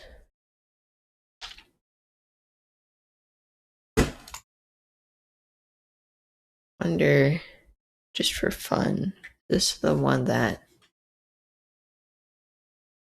this is the broken one. No, I think this one's the broken one. Maybe I need to clean the contacts. Maybe that's it. It only goes side to side, but not up and down. And this one goes all around.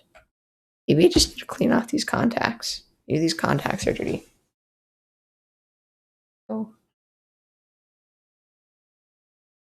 A little contact. That'll help or not.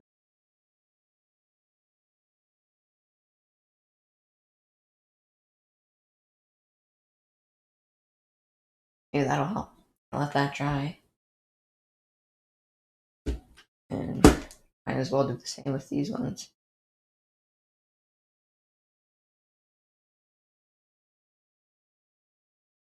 And then plug.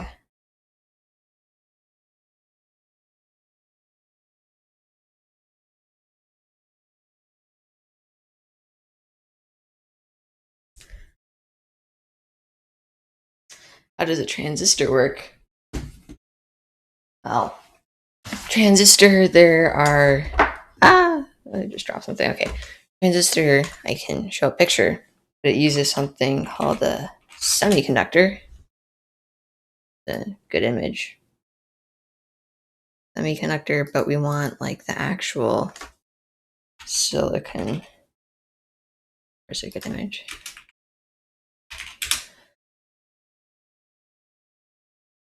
There's not a good image. Maybe we can have doping.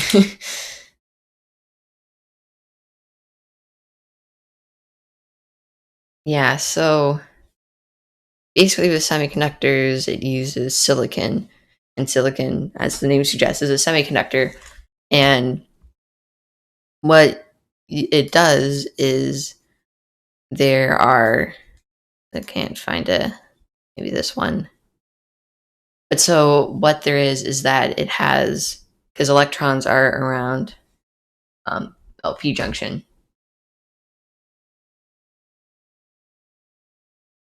And junction. Images. Let's see. Yeah, I guess these ones where you can see the electrons are just easier to see, I think. Kind of. But what the difference is I don't remember which one. I think N is where in some of the silicon atoms there's a lack of one electron, and with P I think there is more of one, and I think I'm actually looking for it.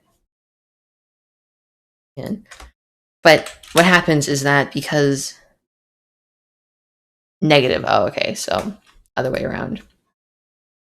Does it show? Okay, well, so the holes is where there's a lack of an electron, and then as the electron is when it's there, and because of that, those holes and stuff move around, and then they all gather here. And I'm not thinking right. I'm not thinking correctly right now. But because of that, I think what it does is it creates a wall, or like kind of like a barrier. And then I know there's something I'm forgetting, where I think if you like add a charge to it or something, you can cause the electrons to flow or not to flow. I think something like that. I'd have to look.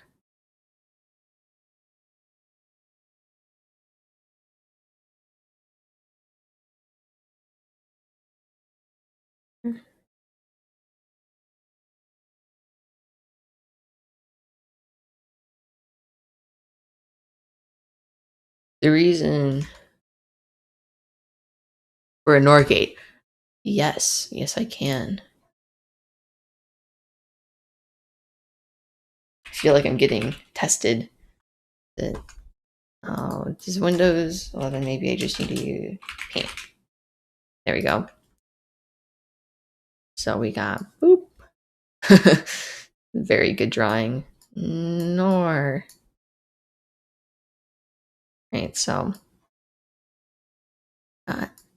output and then the 2 inputs. Okay, so that's output. So, and then we have 4 different options. So if we have 0, 0, 1, 0, 0, 1, 1, 1.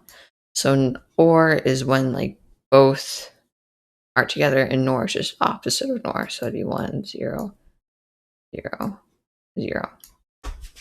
Unless I completely forgotten, I believe that is correct.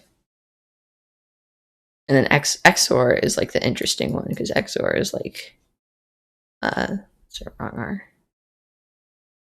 The schematic drawing for NOR. For NOR, oh, this I remember Ben Eater going over this, and I have to see if I can remember. Not ooh. I'm not sure if I could get that. I'm not remembering. But in my defense, it has been a little while. It has been drawing for an OR gate. Oh wait. It's just I'm not sure if I'm drawing right, but if that's like an event, what's the one? Schematic. I want to make sure. That's the thing, right? Because the emitter is what's coming out, and then the base is like enabling it, I think. But isn't it something where it's like undo like that, something like that? It's a bad drawing, but where like this is like input, like A, the FET. No, what is the? Okay, I'm not going to draw right, but here.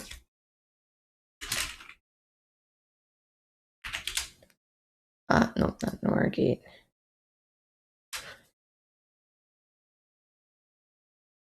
Did you want me to draw like the schematic of an? I'm I misunderstood. Anyways, but I know this is like and I think this is NAND, I think, and then like this one I think is the exclusive OR. Okay. NOR. Get rid of what am I? Undo. That's right, yeah. The OR is that one. Okay. Oh. OR. Bad drawing, but better OR gate. There you go.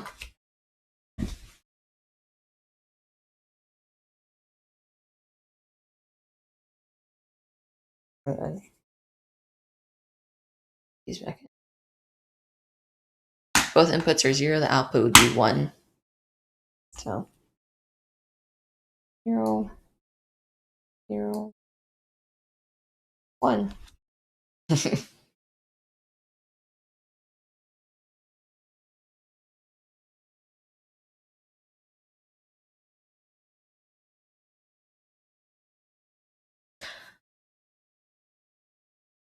This is coming back to me. So if you connect the output, so say we have 0, 0, then a 1, and this becomes that's not what I want to do. This is just alternating really quickly, because then this one becomes a 1, then this is a 0, 1, 0, so it just like goes back and forth really quickly.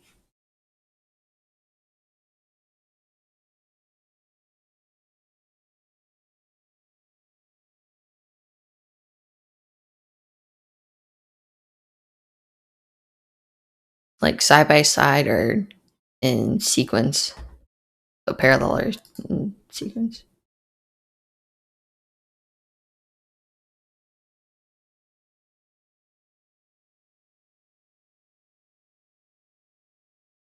So like that and that, that, that. That what you mean? Like that? Okay, so, well, let's just start with 0, 0, and start with all zeros. 0, 0, so these are both 1s. And the ends are both 1s, so 1, 1, 0. And the output is 0.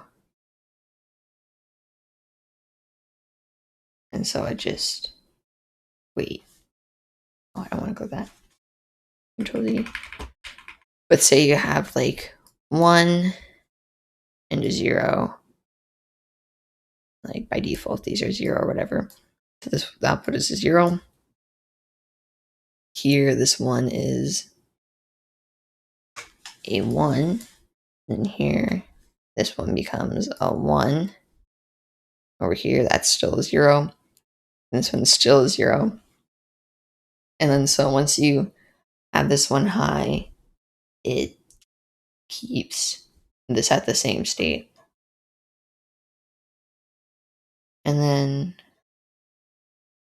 all inputs at 0. Well, I feel like if they're all at 0, then these are both going to be 1s.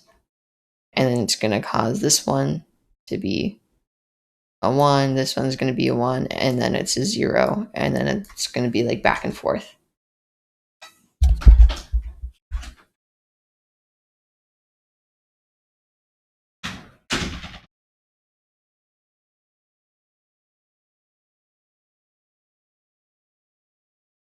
Because they're both just kind of like before, right? Because these output is 1, and it comes in here. Because this one becomes a 1. It would kind of be like a race condition, I guess. But if this one becomes 1, then that one is 0. And this one is also 0.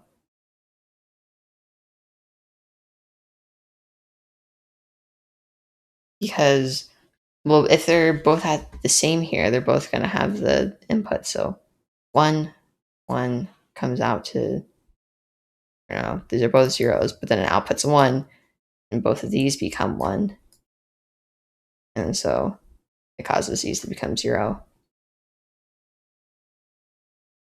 And it goes back to where it was.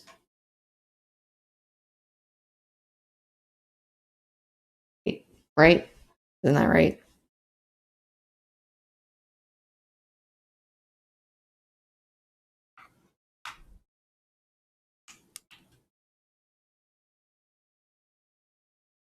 Okay, well,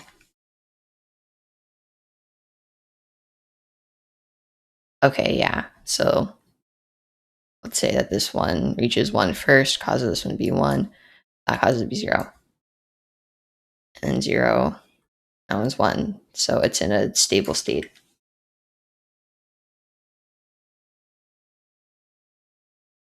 Yep.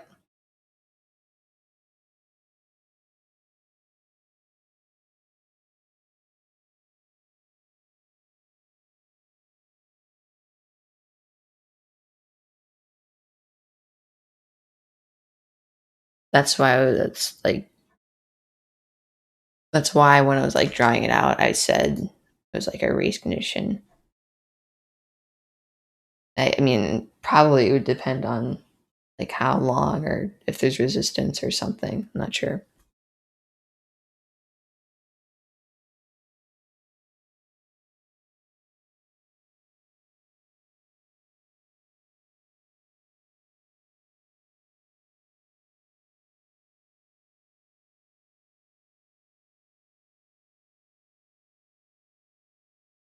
Yeah, depending on how long it takes to go.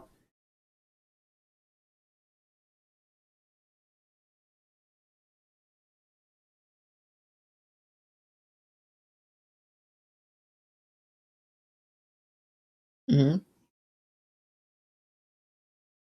Yeah.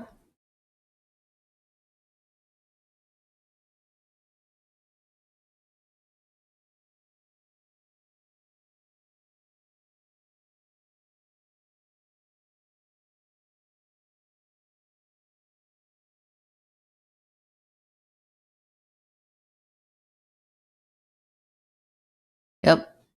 Hmm.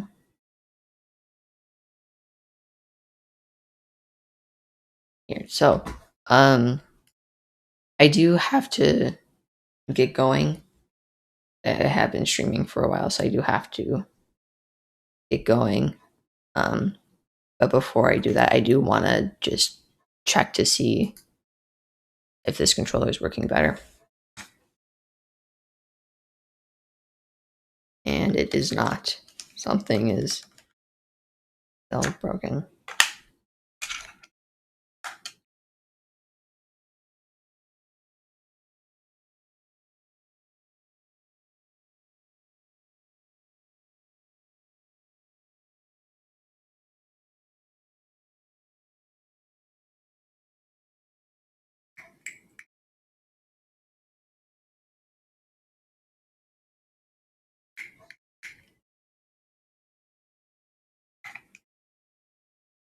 So, okay, then I guess we'll just try this then.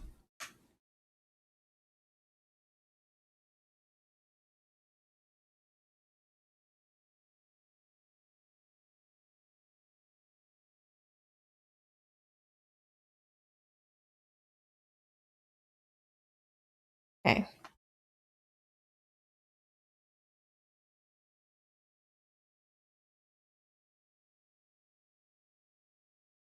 Let's see.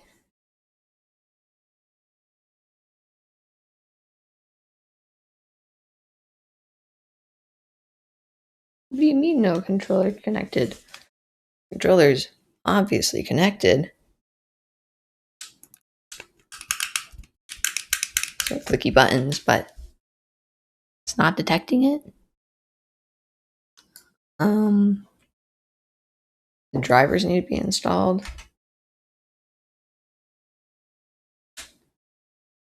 Need some drivers.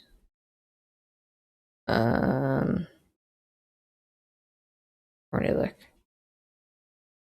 I'm not sure where. Input. I don't know. Not very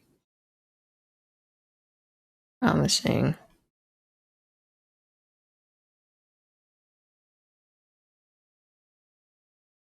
Okay, well, this is not working. So,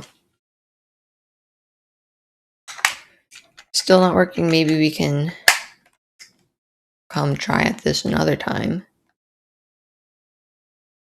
But yeah, that's so weird.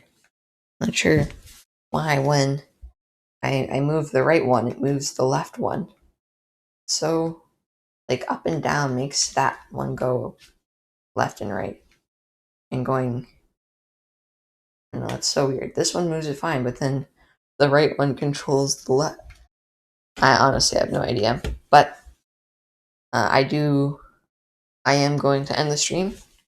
That's it for today. Maybe we'll come back tomorrow or sometime later this week. But I hope all of you enjoyed, and I think that's it. So thanks for tuning in with me. And exactly 5 hours. Okay, bye.